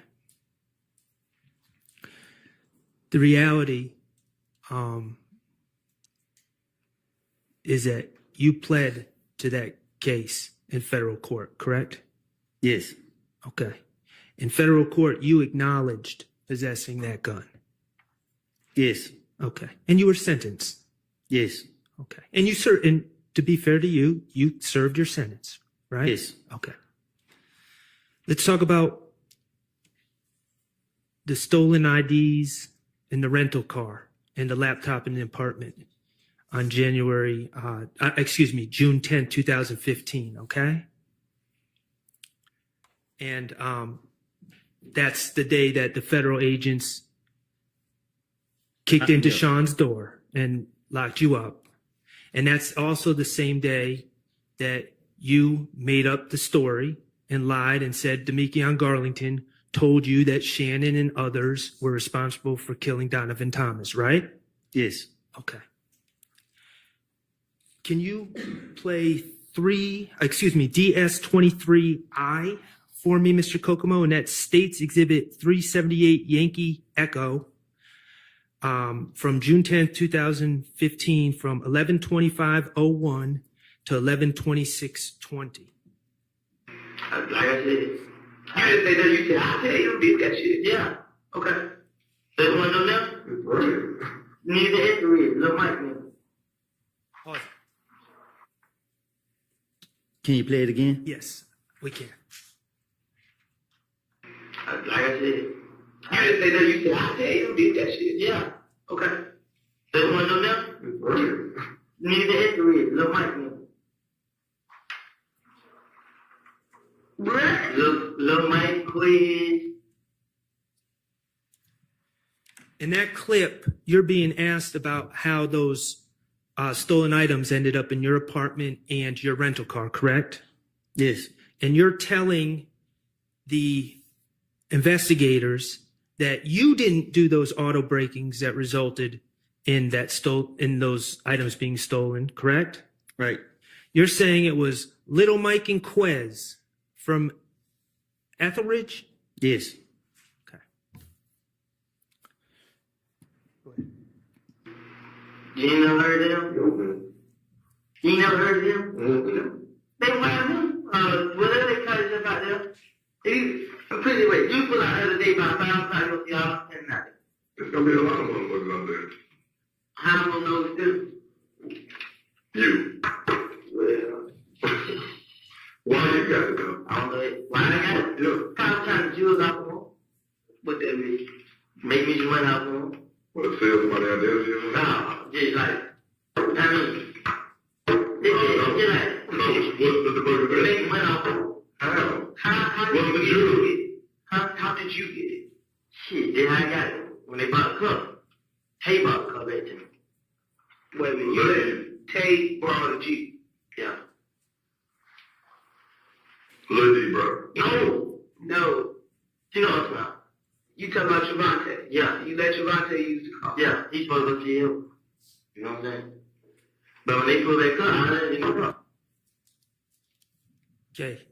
There you're saying that you gave the car to Trevante, who gave it to Lil Mike and Quez, correct?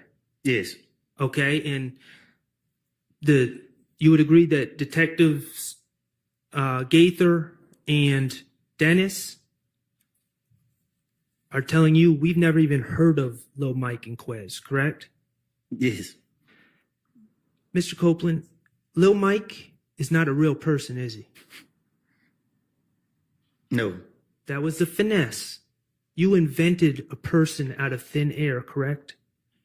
Yes. Quez is not a real person. You invented him out of thin air on the spot, correct? Yes. You invented those people to take the heat off of you and put it on fictional characters. I done told y'all that's what I do. That's your finesse, right? The reality is that that stolen merchandise was found in your apartment and in your rental car, and you invented fictional characters to take the heat off yourself, right? I know you're going to say, I told you that's what I do. I guess. But I got to ask the questions. You understand? Okay. Yes. Okay. October 27, 2021. Okay.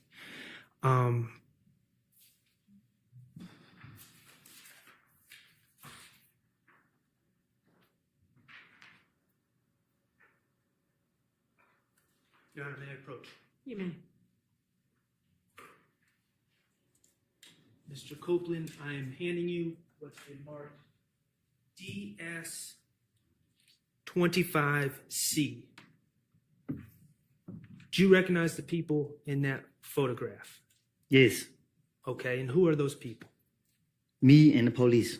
Okay, and do you know either of the police officers' names? Miss V, and I think that the white man named Kelly, something like that. Okay, could the Caucasian gentleman be known as Investigator Kettle? Yeah, something like that. Okay, and Ms. V is Investigator Viverito? Yeah, the probation officer. Okay. And are you in an interrogation room in that photo? Yes. Okay, and is that a photo from the interrogation of you on October 27, 2021? Yes. Okay, and at this time, Your Honor, I would ask to admit DS25C into evidence. All right. Mr. Kokomo, could you publish that?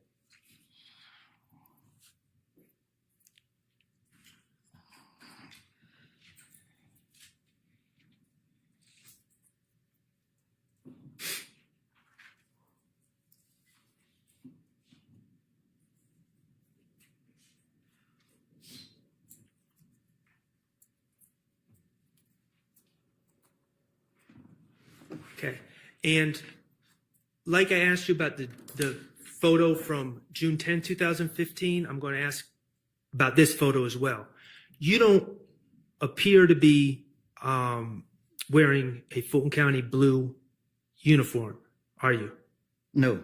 Okay, and I can't tell if were your arms shackled together during that interview? My leg. All right, and we see you're wearing Timberland boots, and we see a chain right next to the boot, correct? It's on my leg. Right, and that's shackling you to the ground. Yes. You are under arrest in this photo. Yes. Okay, and you know that you are soon to be wearing a Fulton County blue uniform, correct? That's what they told me. Okay. And the allegations of that case were you were pulled over at Atlantic Station in Atlanta, correct? No. Where were you? Walking. Okay, you were walking.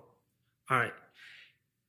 According to the police, they searched a car that they were saying was yours, right?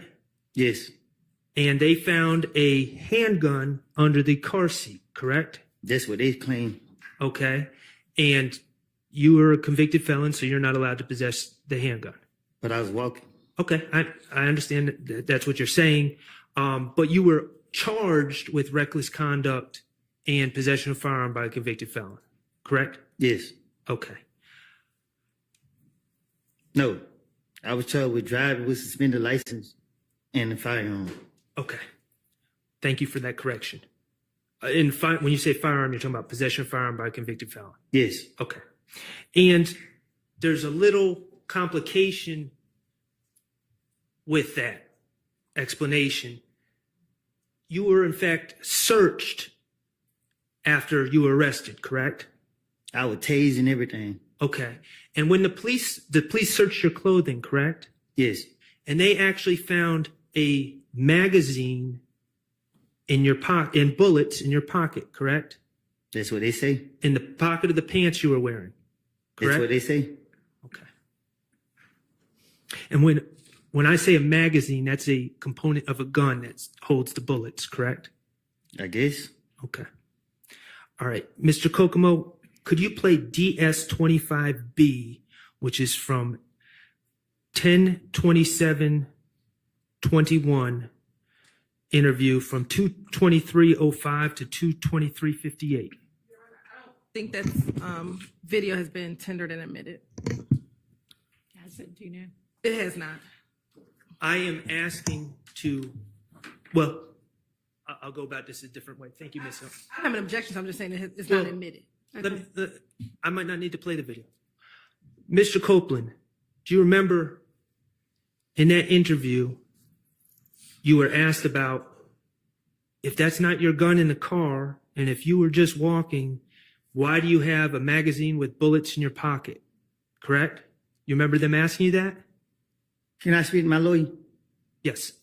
Well, Yes, you can. Let's take a break anyway.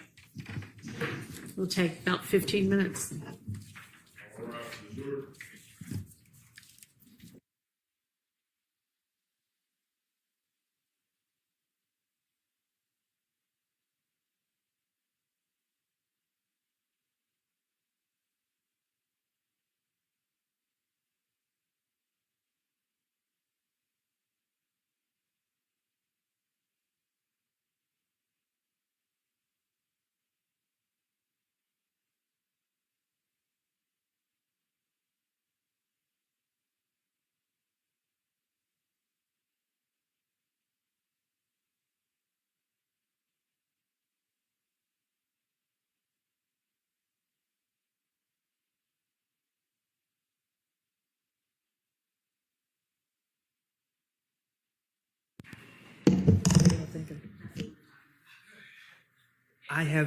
I have approximately an hour more, maybe an hour and a half.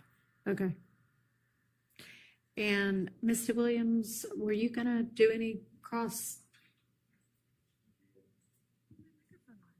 No, Your Honor. Okay. All right.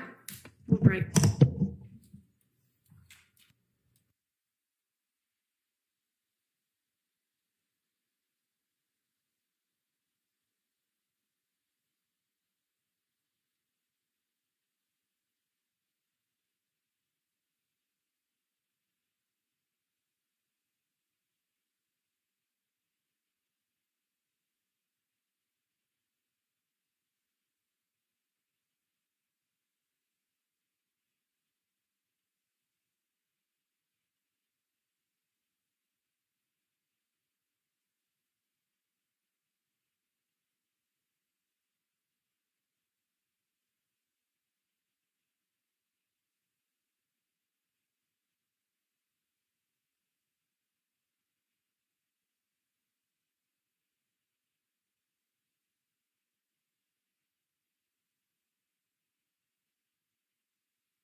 Mr. Short, you say you have maybe another hour or hour and a half. Okay.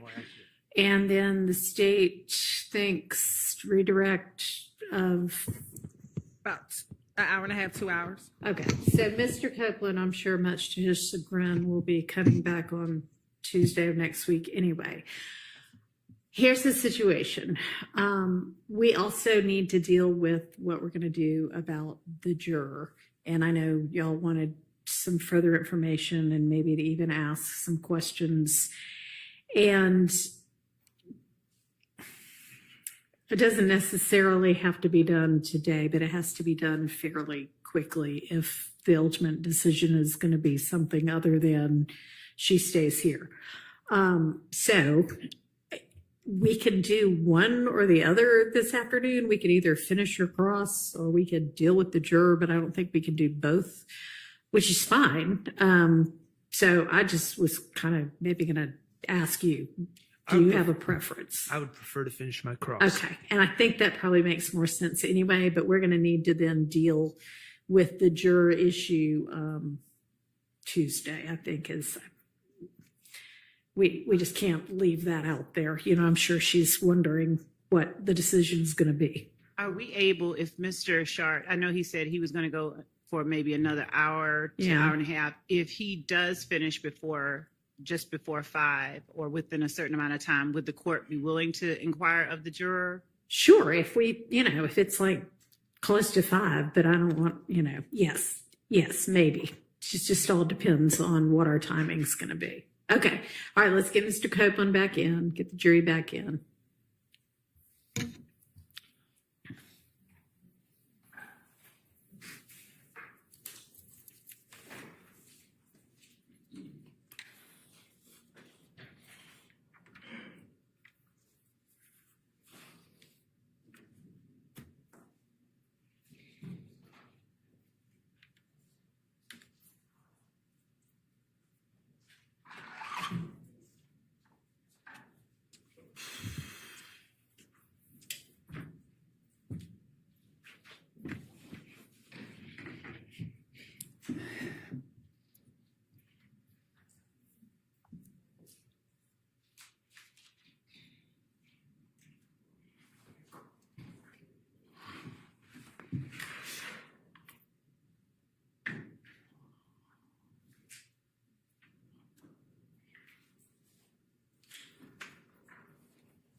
All right, thank you.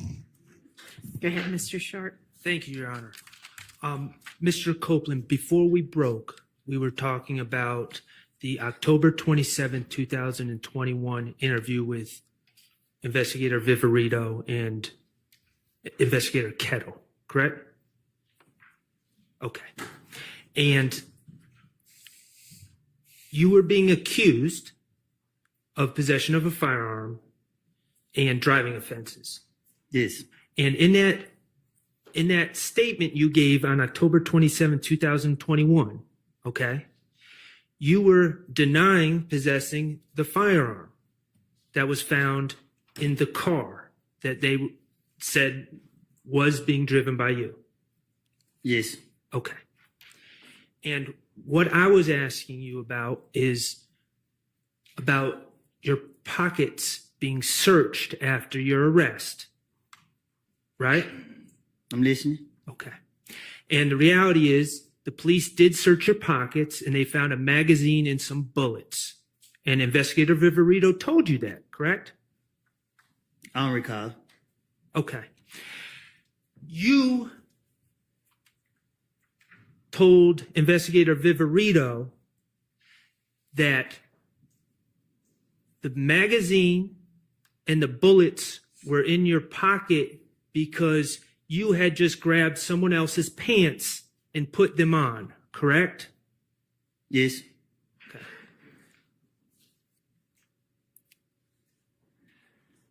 The reality, Mr. Copeland, is that those were your pants.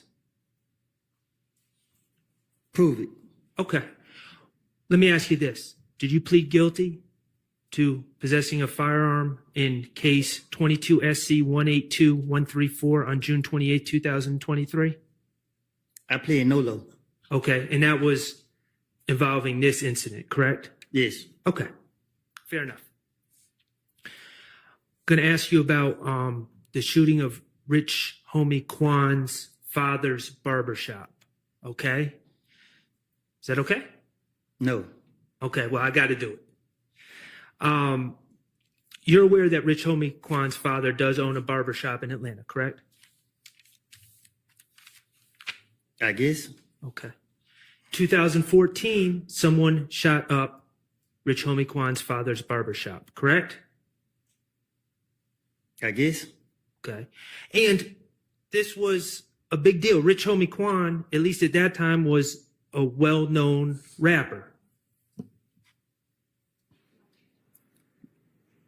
I'm listening. Okay. And Rich Homie Kwan was trying to find answers to who shot up his father's barbershop, correct? I mean, he came to you for answers. All right. You knew Rich Homie Kwan, right? Something like that. Okay. And he came to you for answers, and he told you that he thought Trevante Turner threat shot up his father's barbershop. Right. And you took it upon yourself to convince Rich Homie Kwan that it was not threat. Right.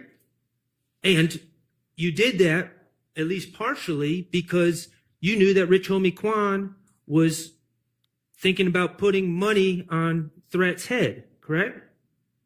I'm listening. And when I say money on Threat's head, taking out a contract to have to have Trevante Turner, Threat, killed. I'm listening. 25,000, right? I'm listening. Okay. On January 28th, 2015, you were asked by investigator Dennis about the shooting of Rich Homie Kwan's father's barbershop, correct? You say when? January 28th, 2015, during the interviews that we've been talking about. All right. Okay. The interviews that you've said you lied in, right? Uh-huh. Okay. Your Honor, I'm going to ask to publish DS-22A, which is States 378 Yankee Bravo. And the time is 7:24:00 to 7:27:30. All right.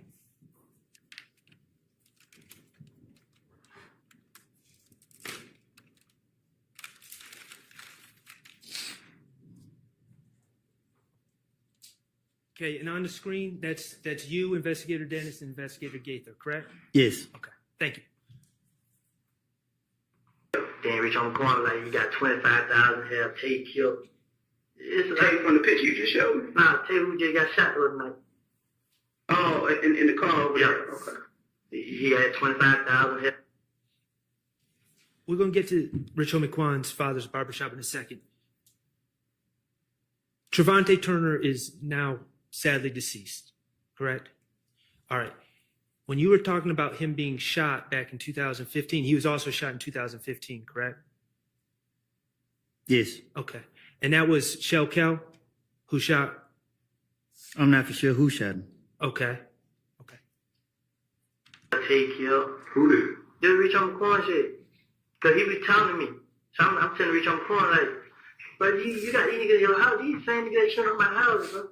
Right. Rich on the corner, like, he like, bro, they just look like that, bro. He like, we the same shit. I'm like, but still, bro, you out here hating these niggas, this and that. So Rich Homie Quan like, bro, it ain't dead. We saying shit, I just can't turn my back on. Like, it ain't dead, bro. You support these niggas, bro. So the more you support them, the more they gonna come out and do that. If you leave them alone. And in there, we still haven't gotten to the barbershop part, but in there, you're talking about conversations with Rich Homie Quan and his problems being linked to the Bloods, correct? I guess. Okay, and Rich Homie Quan not really being built like that. For sure. Okay. And the fact that he was scared to leave the Bloods, but in your opinion, they wanted to use Rich Homie Quan for his money. I'm talking to the police. Okay. But that's what's being discussed. All right. I'm not saying it's the truth. That's what's being discussed, though. All right. Okay. Then everything gonna go away. Yeah. Then you're like, bro, just protect me, bro. We need y'all, bro. I need y'all to protect me. How the hell we gonna protect you? You and these niggas out here doing it. Then you're like, so you shot my truck, bro. That side of the truck. Man, you been, you know what I mean? You been around. Like, no, I'll just ask you in there like this. What did he have a 25 to do? Say here, bro. Say, his daddy got shot. Rico. Rich Homie Quan. It's barbershop. So like how they say my name? On Bankhead, they say Tay name. They saying Tay dead. I know Tay. And just so we're clear, you said Rich Homie Quan's daddy got shot. So it wasn't just a barbershop that was shot. His barbershop was shot, but he actually got shot in the barbershop, correct? I don't know nothing about all that. Okay. Well, that's what you said. You said that Rich Homie I'm talking Quan. to the police again. Okay. Ain't do it. You know what I'm saying? Then I don't lie and start saying Tay said like mom. I know Tay ain't do that. Right. You know what I'm saying? Because the night before we just hit the party. Yeah, who did it? Somebody else did some. Spit it out. You know what I'm saying? But it's supposed to be some nigga that had money over there. You know what I'm saying? Niggas over there got money. No, I'm talking about Bankhead. A lot of niggas over Bankhead got money. So when I started thinking, I couldn't think of the name, but this nigga supposed to have paid somebody on Johnson Road on one of them streets over there to do it. Mm-hmm. You know what I'm saying? To kill him and retaliate to get that Quan? Or to target his daddy? Cause like the same day, we like, I was in the street, I seen Quan crying. I'm like, oh, bro. And he tried to kill my dad. You know what I'm saying? But him and Tay been having problems. So that's why he think. Okay. And you just, about 15 seconds before we paused it, you were talking about who shot up Rich Homie Quan's barbershop. Rich Homie Quan's father's barbershop. And you said a man from Bankhead with money hired someone from Johnson Road to do it, right? I'm listening. Is that correct? Is that what you said? That's what I said. Okay. Somebody from Bankhead, and when you say Bankhead, you're talking about Donnelly Hollowell Road, right? I guess. Okay, well, you said it. Bankhead means street. Bankhead mean that area. Okay. That area off of Bankhead. And he paid someone from Johnson Road to shoot up Rich Homie Quan. I ain't pay nobody to do nothing. I didn't say you. Oh. The person from Bankhead with money, according to you in this interview, person from Bankhead with money paid someone from Johnson Road to shoot up Rich Homie Quan's barbershop. Again, I'm talking to the police. Okay. Tay, right? Him going to it, him and Tay murder each other. But he don't even know that Tay. Right. How y'all have a problem? But Tay missed with school, but and they feel like they for retaliation. Man, it ain't. But I couldn't say him because no matter how many times I tried to speak up to Tay, he always had in his head. Tay did. Right. So like, man, y'all tripping, man. So that's what that was about the other day. I called Tay, you know. I was gonna ask Tay, but I had Tay put up on me like probably like Friday or Thursday or Friday. Tay pulled out like, hey, bro, Rich Homie Quan got 25,000 on your head. Why so much? He's jealous Tay. Yeah. He real scared. He's scared of Tay. So I said, Tay, I'm like, bro, he trying to face my then Rich Homie Quan's supposed to go and care about. You know what I'm saying? So I'm feeling like that's what he did because the whole time he been having the money on Tay's head and he ain't do it. So when he going to the man out, That's what happened. That's on him. You feel what I'm saying? But I ain't talked to Tate. So I don't know how it happened. I don't know what happened. But I know Tate was messing with nobody. Tate stopped doing whatever he was doing. He just riding, and he trying to be a rapper. Okay. So let's unravel. And I'm not saying, Mr. Copeland, please understand, I'm not saying that's the truth. I'm just talking about what you told the police. I told you, I told the police anything. I understand. I understand that. Okay? But I'm just want to talk about what you said. I'm not saying it's the truth. In that story that you gave the police, you were saying that Rich Homie Quan was convinced that Trevante Turner, Tay, shot up his father's barbershop. What I'm saying is, you think I'm letting somebody hurt my partner? So if I'm having a conversation with Rich Homie and he trying to put some money on my friend, you think I'm gonna really have that conversation with him? It don't make any sense. Okay, but can I finish my question? So what you told the police, not saying it's the truth, what you told the police is that you talked to Rich Homie Quan and tried to convince him that Tay did not shoot up his father's barbershop because Rich Homie Quan had $25,000 on his head, right? That's what you told the police. Never put the police on what's going on. Mislead the police. That's always the mindset. I got you. All right, you keep talking about what I told them. I understand. I think we're all on the same page. We can't be. Okay. Let me ask you another question. Okay, let's play the next clip. DS24B, which is 378 Yankee Delta. It's from February 21st, 2015, from 4/12/10 to 4/16.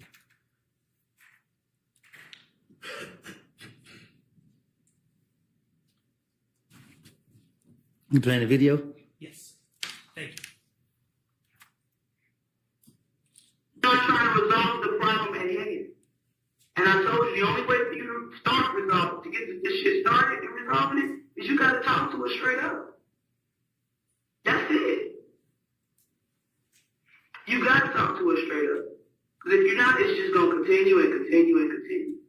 And I hate to see you or anybody else come up dead behind the foolishness because everybody want to be loyal to the streets. And Rich Homie Quan paid Taylor to shoot Tay after he blew him up. They treat Tay over there. I don't know, laying out there hiding. Not saying it's true.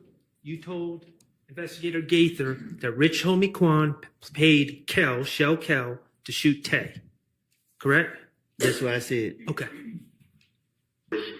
And then when Tay pulled to pick somebody up. But when Tay pulled and get ready to come in, come back out there, they started shooting.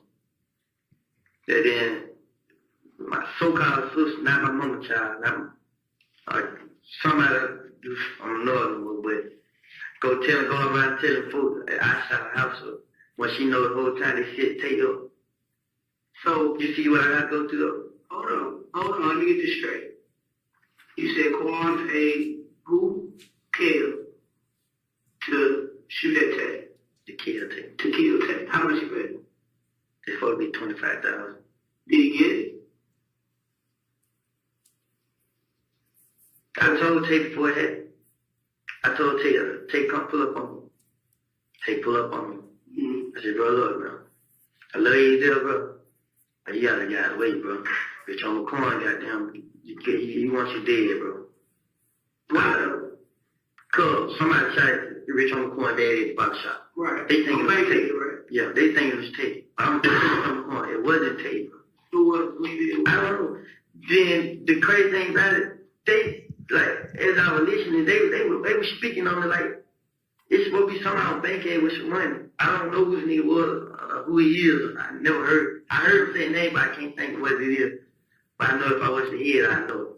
But he's supposed to have paid somebody to do it. But I'm telling Rich Homie Quan, like, I know Tay ain't do it. You feel me? That ain't Tay. Tay not just gonna walk up and shoot nobody. So he like, well, I'm telling you, it was Tay. I'm like, no, it wasn't. He like, man. I'm like, I know it went, but I'm not gonna lie. All right. So in that interview on a different day, You're again talking about the shooting of the Rich Homie Kwan's father's barbershop and of Rich Homie Kwan's father, correct? I'm listening. Okay. And again, what you just said on that tape was someone from Bankhead with some money paid someone to do it, right? Right. Okay. So in two separate interviews, you told detectives that someone from Bankhead with some money hired someone from Johnson Road to shoot up Rich Homie Kwan's barbershop. Rich Homie Kwan's father's barbershop, correct? I'm listening. Is that correct? You said that in two different interviews. Okay. Now, the reality, Mr. Copeland, is once you are given immunity as a witness in this case, you testified in court earlier when Ms. Hilton was asking questions that it was in fact you and Trevante Turner who shot up Rich Homie Kwan's barbershop, didn't you? How many times we gonna go over this? You and Trevante Turner, in fact, shot up Rich Homie Kwan's barbershop. Correct? I'm listening. The reality, Mr. Copeland, is the $25K on someone's head was completely made up by you. Correct? Right. The reality is the somebody from Bankhead with some money, those details, somebody from Bankhead with money, that was completely made up. Correct? Right. The reality is someone from Johnson Road being hired and you would recognize their name if you heard it. All that was made up on the spot, on the fly, in the mind of Kenneth Copeland, wasn't it? Right. That was you finessing. Just like Lil Mike and Quez were made up on the spot. The man from Bankhead with money, the man from Johnson Road were made up characters. I done told y'all 100 times I don't lie. You see him right here keep trying to throw it in my face. I don't admit it till I lied. I'm not trying to throw it in your face, Mr. Copeland. I'm giving you an opportunity to come clean. I thought I did that. Okay.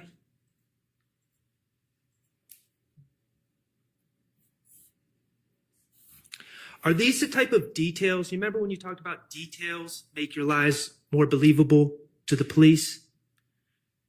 Lil Quez from Etheridge, Mike, or Lil Mike from Etheridge, Quez from Etheridge, man on Bankhead with money, man from Johnson Road. I would remember his name if someone said it. Are those the type of little details that you add to your finesse to make it more believable to the police? Something like that. Okay. I'm going to move on to another topic, okay?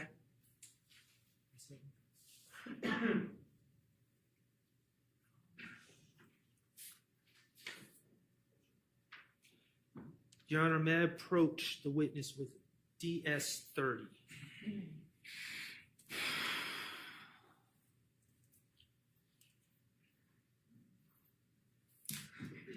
Mr. Copeland, I'm asking you to look at DS-30. Do you recognize the person on the right of that photograph? On who right? On your right. Yeah. That's Donovan Thomas, correct? There's no. Okay. You call him not. And in that photograph, is that a fair and accurate representation of Donovan Thomas? That's a picture of him, right? Yeah. Okay. And is he wearing a chain in that photograph? Look like it. And that chain is, in fact, a peanut chain, correct? I can't tell. Well, okay. You're familiar with his chain, correct?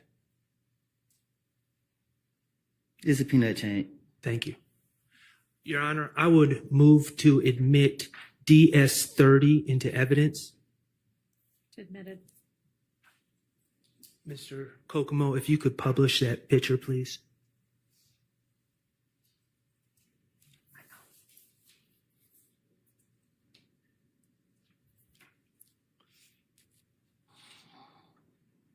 Okay. Hanging from Mr. Thomas's neck is essentially what the Planter's Peanut Man. It's a chain of the Planter's Peanut Man. And that is Donovan Thomas's chain, and that is a chain that he owned in 2015, correct? I guess. And he owned it in 2014 as well, correct? Shit, I guess. Okay.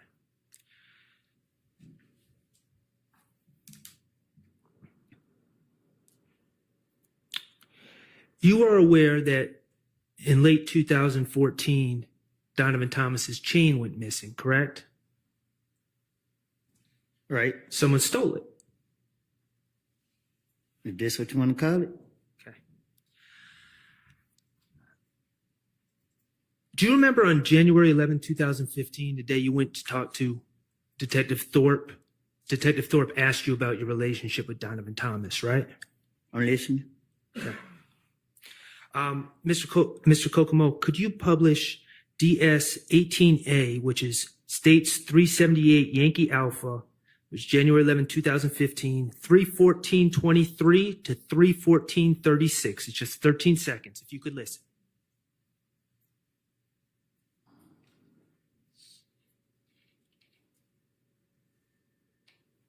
I talked Thursday straight while I was about.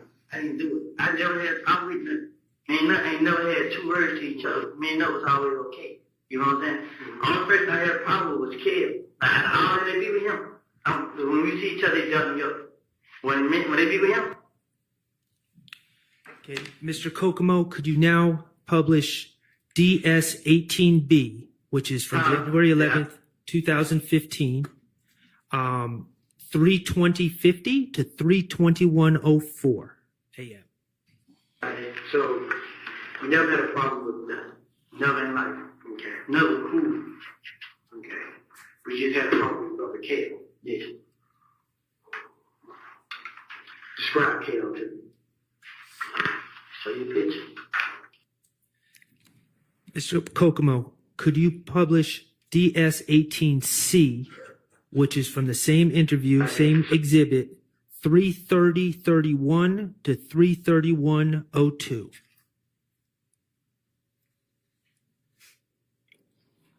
I switched up on them, so I got you. Yeah, so they got the ass with you. But I know that they saying like, I didn't do it and it would be over with. I did something. I know it ain't, you know what I'm saying? I ain't trying to go to jail, I ain't trying to be dead, I ain't trying to go to nobody's funeral, I'm not none of this. Me and nothing ain't never had a problem. You know what I'm saying? Somebody, I put show it to you. A person come on my Instagram page and say, you're gonna die tonight. They come on my picture and say, your Instagram? Yes. You're gonna die. And finally, Mr. Kokomo, could you play DS 18D, which is from the same interview, 3:41:50 to 3:42:45 a.m. I don't know what to do. Like, I didn't do it. Like, I'm lost. Like, right now, man, I really am, man. I'm scared. I'm lost. I always wondering, I can't even think, man. Like, I don't know what to do, man. I don't, man. Because my name come making everything. I'll be the same with. But now somebody's dead, and I didn't know. I know how it feels to lose one. You know what I'm saying? I was my closest friend. You know what I'm saying? And now these niggas, they showing up people's mama houses and stuff like that. But like, and it ain't even dead. It ain't. It's a game. It's the whole clip. You know what I'm saying? They deep. You know what I'm saying? That's the only thing put fear in my heart. Cause now I gotta watch out for everywhere I go. I have to watch out, and it ain't nothing I can do about it, man. I didn't have nothing to do with this. I didn't kill him. I didn't have him killed. I didn't never try to fight him. I didn't never try to rob him. I had never done nothing to nothing. In that January 11th interview, you stated to Detective Thorpe on 4 different occasions that you never had any problem with Nut, that you and Nut were okay, correct? I'm listening. Okay. You specifically said, I've never tried to fight him. I've never tried to rob him. I've never tried to do nothing to Nut. Right. Okay.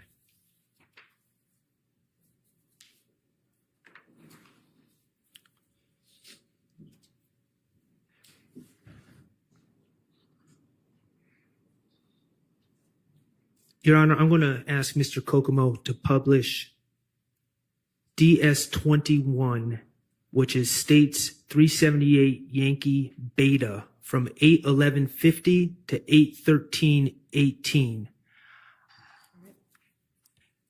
Hold on one second, Mr. Kokomo. And Your Honor, I'm sorry. I'm going to ask a couple questions first. Going to your January 28th, 2015 interview. Well, in general. Let's just get to your question. You want to know, did I take the change? We're going to get there. We're going to get there. We're going to get there. But in 2014, Donovan Thomas's chain went missing, was stolen out of his car, correct? Right. All right. To people in hip hop, a chain is a very personal thing, correct? I don't know. You don't know that? Okay. Mr. Kokomo, if you could publish DS21.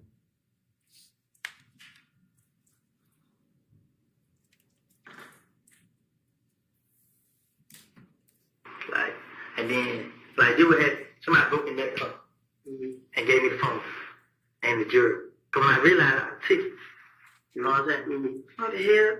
This nut shit. Right. I called him nuts. Hey, man, I got your shit right here. Pull up on me. He come pull up on me. But before I gave back to him, I already hit 10 minutes. And he was texting Kill like, come on, bro, I introduced you to these folks, bro. You just took them out. And he was like, he sent big paragraph and Kill just sent like, man, nigga, like, nigga, what up? You know what I'm saying? Like, nigga, I'm out here, nigga, you ain't doing it for me. Yeah. This one reading. You know what I'm saying? So, nuts and big paragraph, more paragraph, more paragraph, more paragraph. Kill like, man. And like, he ain't say back, like, man, nigga, fuck you, whatever. You know what I'm saying? But nut pull up. Don't nobody know you. You know what I'm saying? Nut pull up. Him and Grease. Man, nut drop each other up. Like, bro, here, your stuff right here. You know what I'm saying? Right. He like, how you get it, bro? I ain't want to tell him. One of the young niggas on the vehicle broke in the car. Okay. In that story, you were saying that someone stole a chain from Nut, correct? The peanut chain. Yeah. And that person, and not only his chain, but his ID, his wallet, his phone, correct? Right. And that person happened to give you Donovan Thomas's belongings. Right. And you said, you told the police, you realized it was Donovan Thomas's chain. And you called Nut and wanted to return his stuff. Right? And specifically, right before we paused it, you said you didn't want to tell Donovan Thomas who took it. Right? Right. You wouldn't want to tell Donovan Thomas who took it because Donovan Thomas is what some people might say is the big homie. Right? He's a gang leader.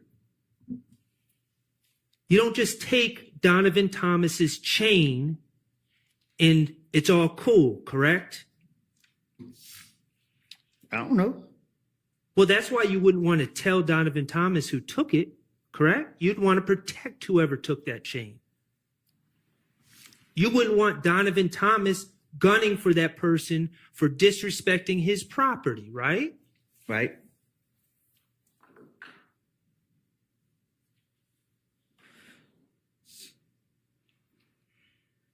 Mr. Kokomo, could you play DS24D, which is States 378 Yankee Delta, which is from February 21st, 2015.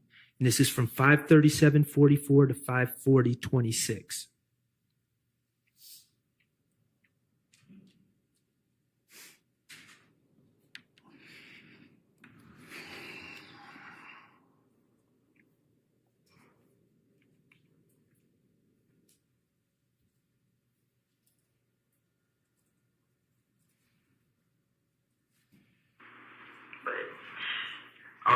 little nut kid in Canada at night. It's not playing.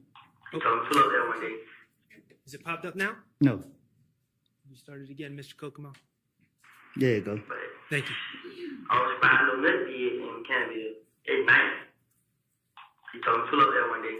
Somebody had one of the little punk broke in the car, stole his chain, his phone, his ID, my driver's license. And I gave it back to him. Like, you know, I got it. Man, it's not shit, nigga. You is. But I really thought he was going to give me some back for it. I called him like, hey, man, I got the shit, bro. Like, for real, bro? Like, yeah. Like, where you at? I'm like, right here in Mechanicsville. I'm on my way to Mechanicsville. He like, all right, call me when you get out there. So he called me back. I'm like, shit, I'm here, they waiting now. He's like, all right. So when I get out there, I call him. He like, pull up at nothing spot. Like, shit, I ain't got no ride now. I got dropped out like about 4. So I'm finna pull up with that. I like to pull like, right here, pop on the player. He pull up, bag in, hand me a fit. She get out the car. Big was in the car, what's up? I'm like, what's up, bro? She nut came, like, here you go, bro. You ready? Dap it up. I gave him that little shoulder thing. So when I gave him done, but I was spying no nut kid in Canada at night.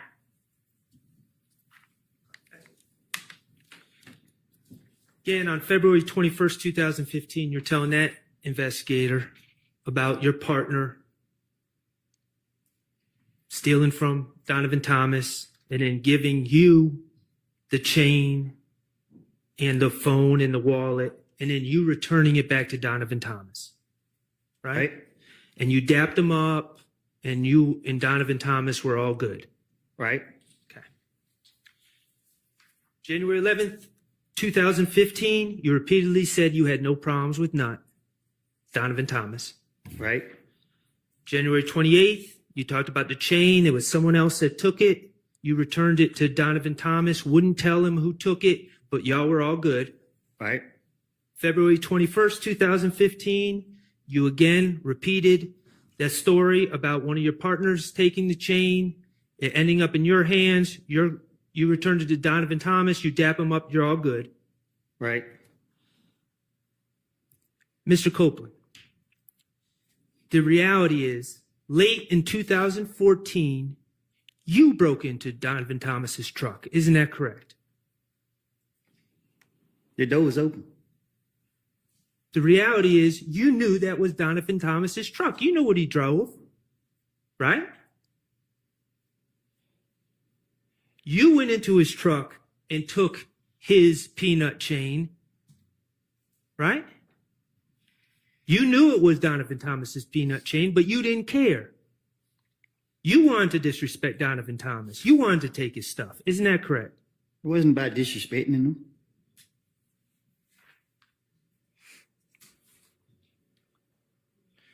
The reality is,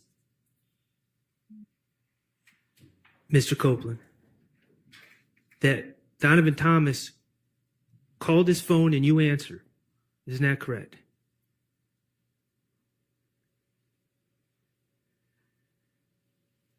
Yeah.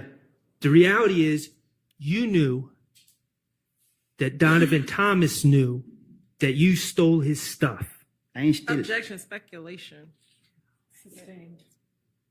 The reality is that you knew you bit off more than you could chew. What you mean by that? Donovan Thomas was coming after you. Objection, speculation. Based on the evidence, relevance. Sustained. The reality is, you made up this whole story about returning his chain, about your partner breaking in, and all the rest to try to throw Donovan Thomas off of your scent. Correct? But Donovan Thomas knew. Objection, speculation. Vague. Sustained. When you told Detective Thorpe on January 11th, 2015, that you ain't never have no problems with Donovan Thomas, that you and Nut were cool, you never brought up the chain, did you? For what? When you said you ain't never tried to rob him, you ain't done nothing to Donovan Thomas, you never brought up the chain, did you? That ain't robbery. You and Donovan Thomas were far from cool.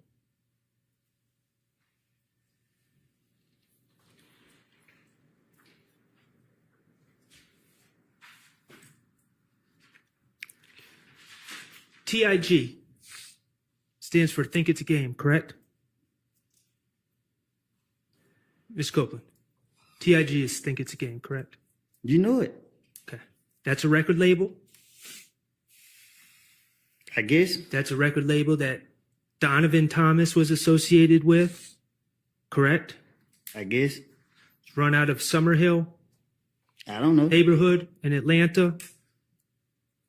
Mr. Bennett, also known as Lucci, rapped under that label. Think It's a Game, correct? I guess. Okay. Think It's a Game had a studio on Metropolitan Avenue in Atlanta back in 2015, correct? I guess.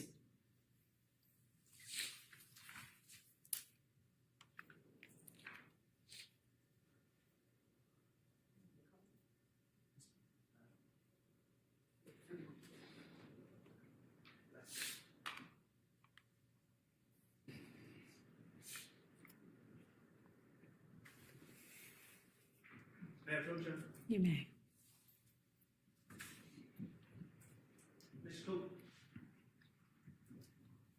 Mr. Copeland, I'm going to ask you to look at DS31. Do you recognize DS31? Yeah. Okay. That is the building that housed TIG Studios back in 2015, correct? I guess. Okay. Your Honor, I'm going to ask that DS31 be put into evidence, be admitted as evidence. All right, it's admitted. That's the studio that Lucci went to make songs, correct? I guess. That's the studio that Donovan Thomas would be at, correct? I guess. That's the studio that Rich Homie Quan would be at, correct? I guess. Okay.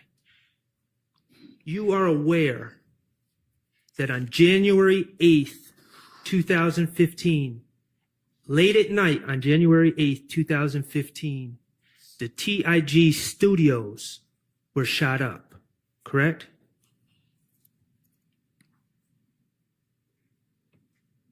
You know that, right? I'm listening. You are aware that Rich Homie Quan's truck was struck by bullets on January 8th, 2015. His windshield was shot out, correct? You don't know. You're aware that Donovan Thomas was present at TIG Studios on January 8th, 2015. Isn't that true? I don't hang up there.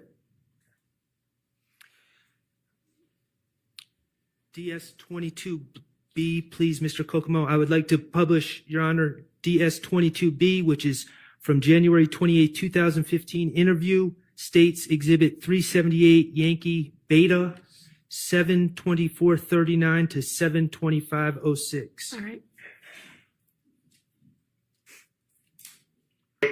Like, it ain't dead, bro. You supporting these niggas, bro. So the more you support them, the more they gonna come out and do that. If you leave them alone, then everything gonna go away. Yeah. And you're like, just protect me, bro. We need y'all, bro. I need y'all to protect me. How the hell we gonna protect you? You and you niggas out here doing it. Then you're like, so you shot my truck, bro. That side of the truck. Man, you been, you know what I mean? You been You are talking to the police about Rich Homie Quan asking you if you shot up his truck, correct? In that interview. That's what it just said. Okay. I'm going to put it on the screen. You went there like this. What did he have a 25 to do? Tell you it.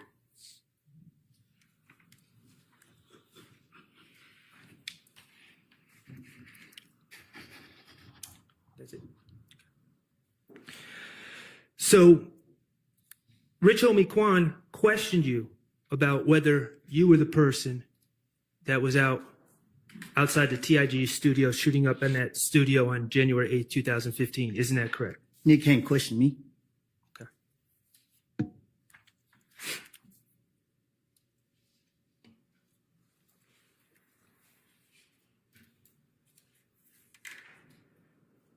beg the court's indulgence.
Not talking about what you told the police.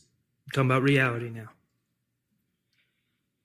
On January 6th, 2015, you were at Club Crucial. I'm listening. You were in possession of a large amount of money and you were showing off in front of a bunch of people that knew you, in front of a bunch of girls, correct? I'm listening. In front of all these people at this club, Kelvin Watts, Shell Kell, Donovan Thomas's brother, jumped you, correct? I'm listening. He tested you. He started punching you. He tried to take your stuff. He gave you a black eye. He punched me in the back. He didn't hit me he didn't face me off. Okay. Well, you had a swollen face. Because another nigga hit me. Okay. Who was with Shell Kell? What's up, bro? He was with Shell Kell, the other person that hit you? Obviously, he went with me. These men, Shell Kell and his friends, tested you. Publicly. In front of a bunch of people. In front of a bunch of girls, correct? They tried to run your pockets. Right? I'm listening. Pardon my language, it pissed you off. Just like you is. Okay. 2 days later, on January 8th, 2015, you found out that Nut and Rich Homie Quan were outside the TIG studios on Metropolitan Avenue, didn't you? I don't know what you're talking about. You got in that rented Infiniti and drove up to that studio, didn't you? Your Honor, objection assuming facts not in the evidence. I'll allow it. You took your gun with you. You stood outside the fence and you shot at TIG Studios. And you put a bullet in Rich Homie Quan's truck. Did you not? You got proof?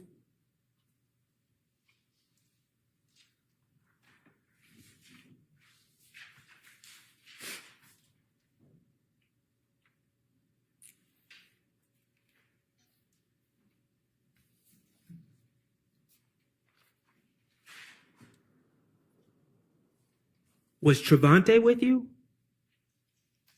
when you went to the TIG studios? Yeah, you got proof?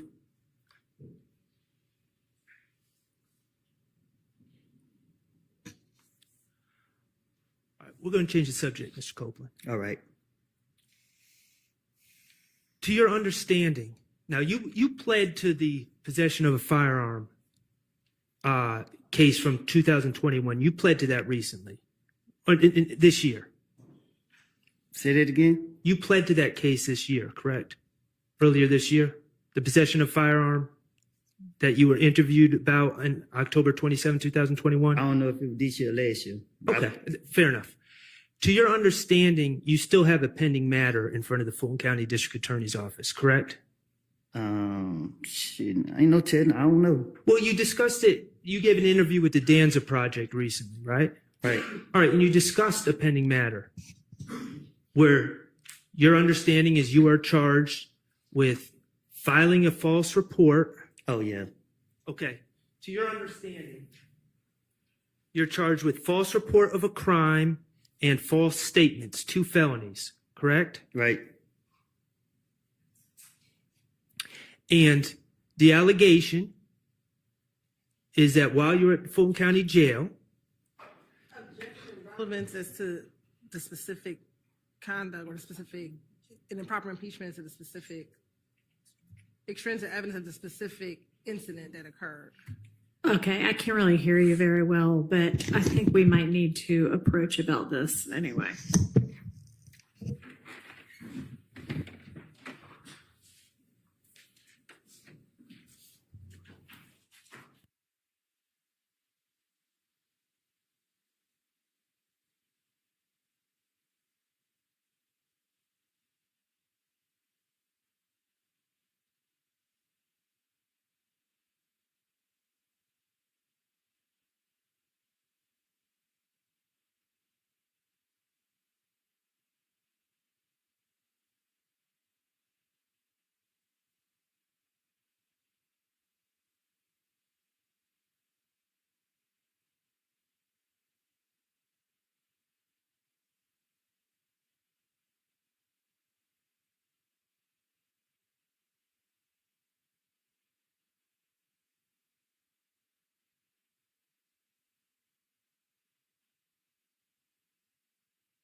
Much good then.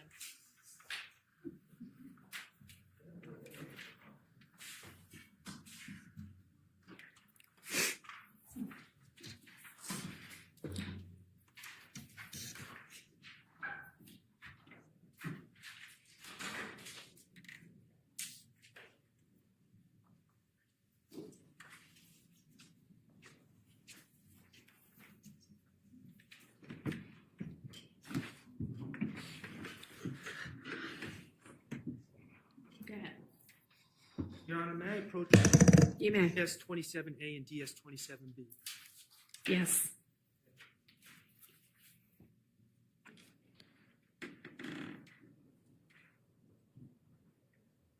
Mr. Copeland, could you just look at those two documents? Do you recognize those documents? I seen them before, yeah. Are those the arrest warrants taken out for you for false report of a crime and false statements that you believe are still pending against you? Yeah. Okay. And briefly, the allegation is that, well, Your Honor, I would move to admit DS-27A and DS-27B into evidence. Your Honor, we object to the admission of those two exhibits. You can ask the question, but the exhibit, he hasn't impeached him with the exhibits or. They're admitted over objection. Mr. Copeland, briefly, the allegations against you that you believe are pending are that you accused a jail worker or a deputy of spraying with OC spray at the jail. Right. And the deputies, the supervisors, reviewed the videotape from the jail and determined that the jail worker did not have OC spray on her and did not spray you with any OC spray in the jail. Isn't that correct? Right.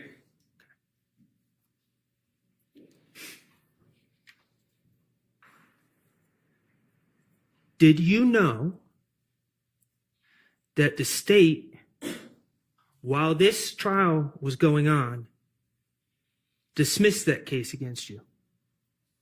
I didn't know that. Well, I brought you good news. May I approach with 27C? You may.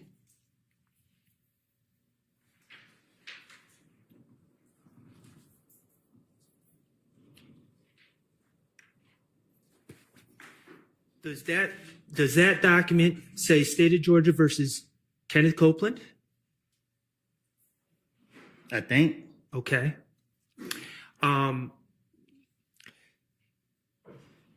That document indicates. May I approach? You may.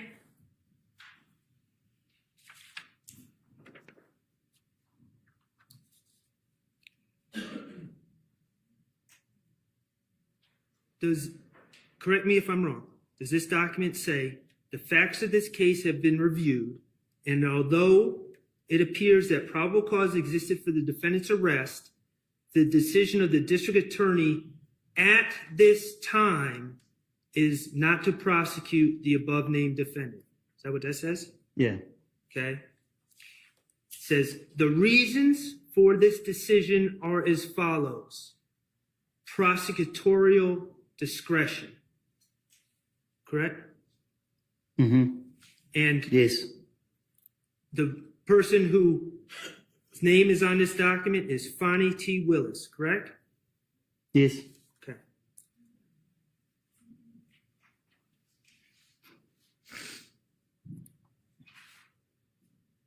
That document does not indicate that your pending charges for false report of a crime and false statement, they don't indicate that those are dismissed forever, just for now, at this time, correct?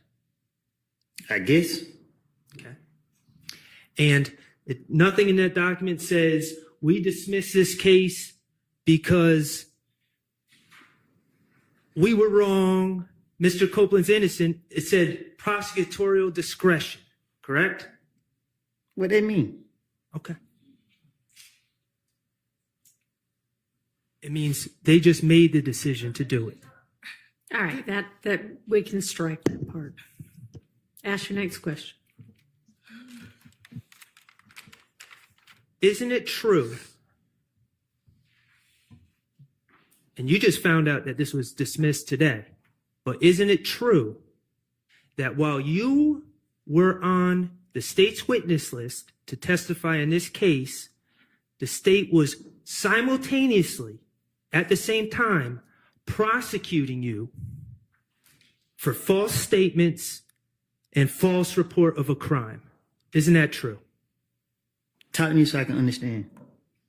They were calling you a liar at the same time that they were asking this jury to believe what you're saying. Isn't that true? Oh, yeah.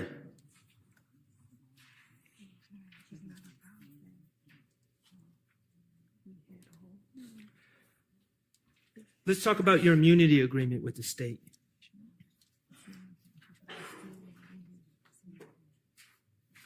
They told you in that June 10th, 2024 meeting that you did not ask for, that any crime that you talked about, they were not going to prosecute you for. Correct? Yeah. You can talk about shooting Rich Homie Kwan's dad's barbershop. You can talk about shooting Rich Homie Kwan's father. They're not going to prosecute you for those things, right? That's what they told you. That's the promise they made to you. Correct? Characterization of the evidence. Sustained. Is that your understanding? Nothing I say can be used against me. Okay. There's one exception. If I say that I did, yeah. Okay. The Donovan Thomas thing. Yes.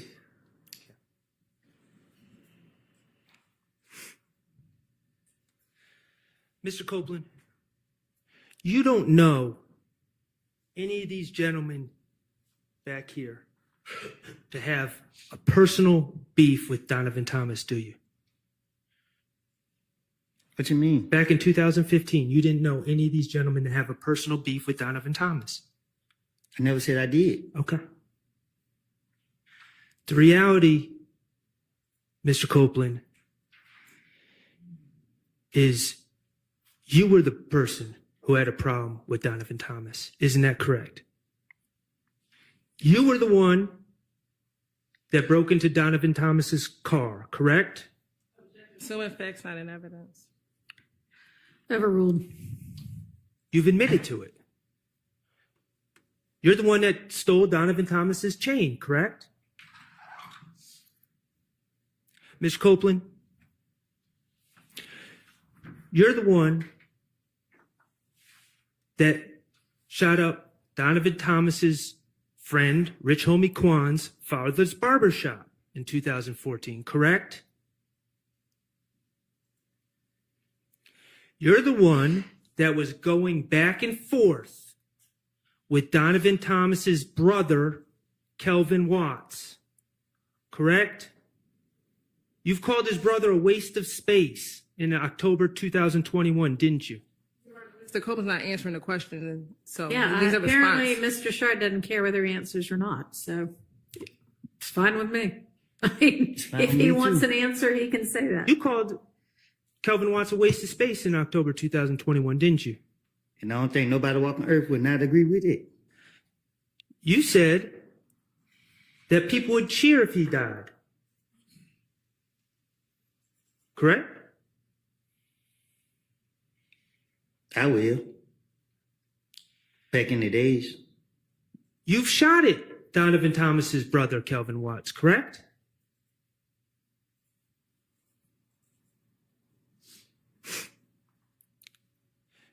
You're the one who got jumped by Donovan Thomas's brother on January 6, 2015 at Club Crucial, correct? You, not any of these gentlemen. Right? And you're the one that shot up TIG Recording Studio on January 8th, 2015. Isn't that correct? Let me ask you something, Mr. Copeland. You were asked about the Green Store by Attorney Steele, right? The Green Store, you're familiar? Yeah. That's actually called Mommy's Grocery in Delhi on Glen Street, correct? I guess. Okay. You estimated that the driving time is 5 minutes. The truth is, to get from the Green Store to where Donovan Thomas was gunned down, you have to drive a couple 100 feet on Glen Street and take a right onto McDaniel, correct? That's how you get there, right over the tracks. The truth is, it takes less than a minute to make that drive. Isn't that correct?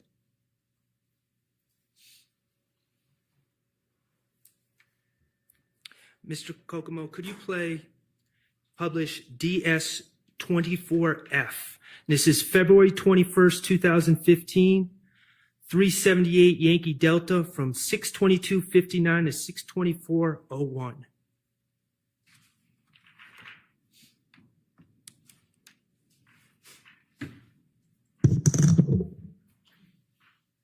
I got somebody, but I don't know his name. He was there. He called the night. Well, I forgot what day they got killed with. And we're going to start it over, Mr. Copeland, because I didn't provide any context. You spoke on a gang meeting that the Bloods had about you on that Thursday before Donovan Thomas was killed, correct?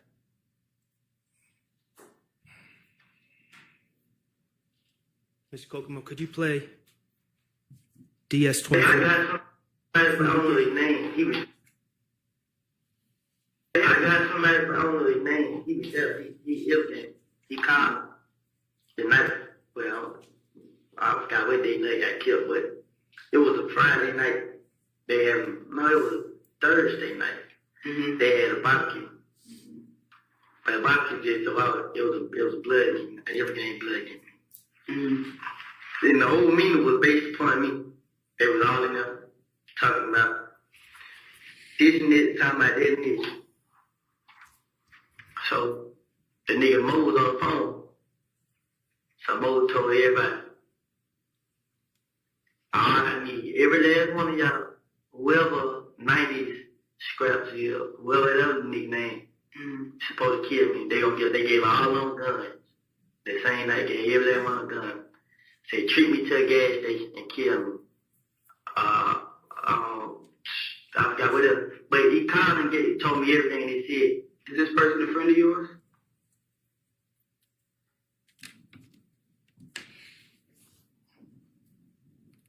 The Bloods had a gang meeting on the Thursday before Donovan Thomas was killed, 2 days before, on the same day that you shot up TIG Studios.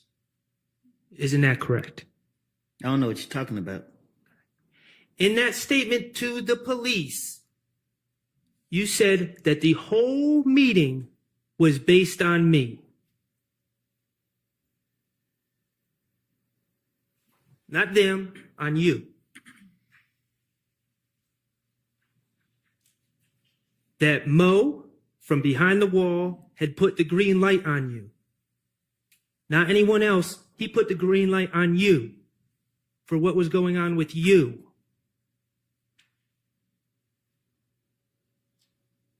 The guy who stole from Donovan Thomas. The guy who shot up the studio with Rich Homie Quan and Donovan Thomas in the studio that night. Yeah, objection, I was assuming facts not in the evidence and harassment of the witness. Overruled. You've told the police at that meeting, Donovan Thomas went whoop, approved of the orders to kill you. You told the police that the gang members handed out guns to younger people. And the plan was to trick you to come to the gas station. And the only reason you weren't killed It's because someone told you about it.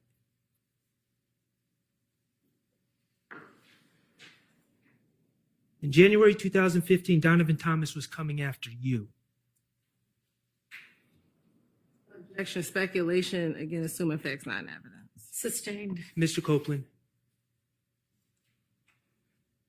you're not the type of guy to back down, are you?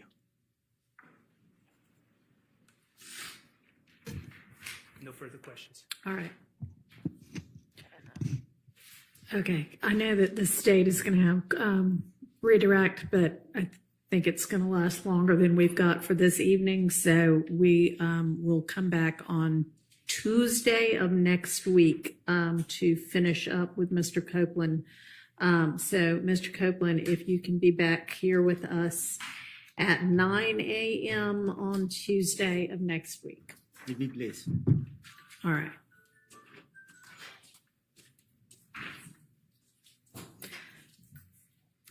Okay, so I am going to excuse y'all, except I'd like for you to stay after for a minute, if you don't mind. The rest of you, with the reminders to not discuss this case with anybody. Don't let anybody discuss this case with you. Don't talk about it amongst yourselves. Don't look at and, in fact, avoid any media accounts of this case or anybody involved in it, including anything on any kind of social media. Don't try to find out any information about the case or anybody involved in it from any source outside of what we all hear together in this courtroom. Okay, I want y'all to enjoy your long weekend and your holiday break, and I'll see y'all back on Tuesday.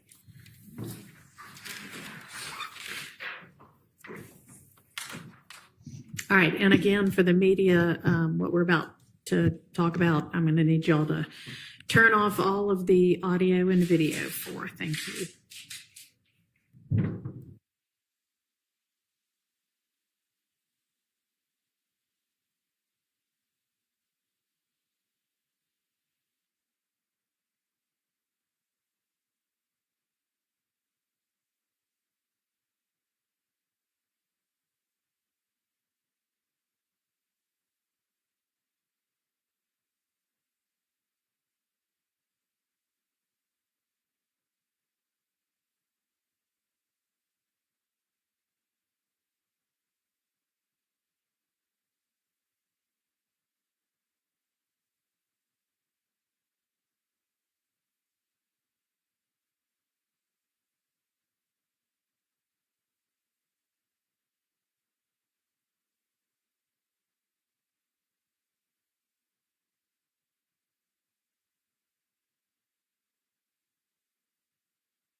attention, press attention this case has garnered. I'm not going to ask you your daughter's name. How old is she? She's 16 years old. What can you tell us about Robert?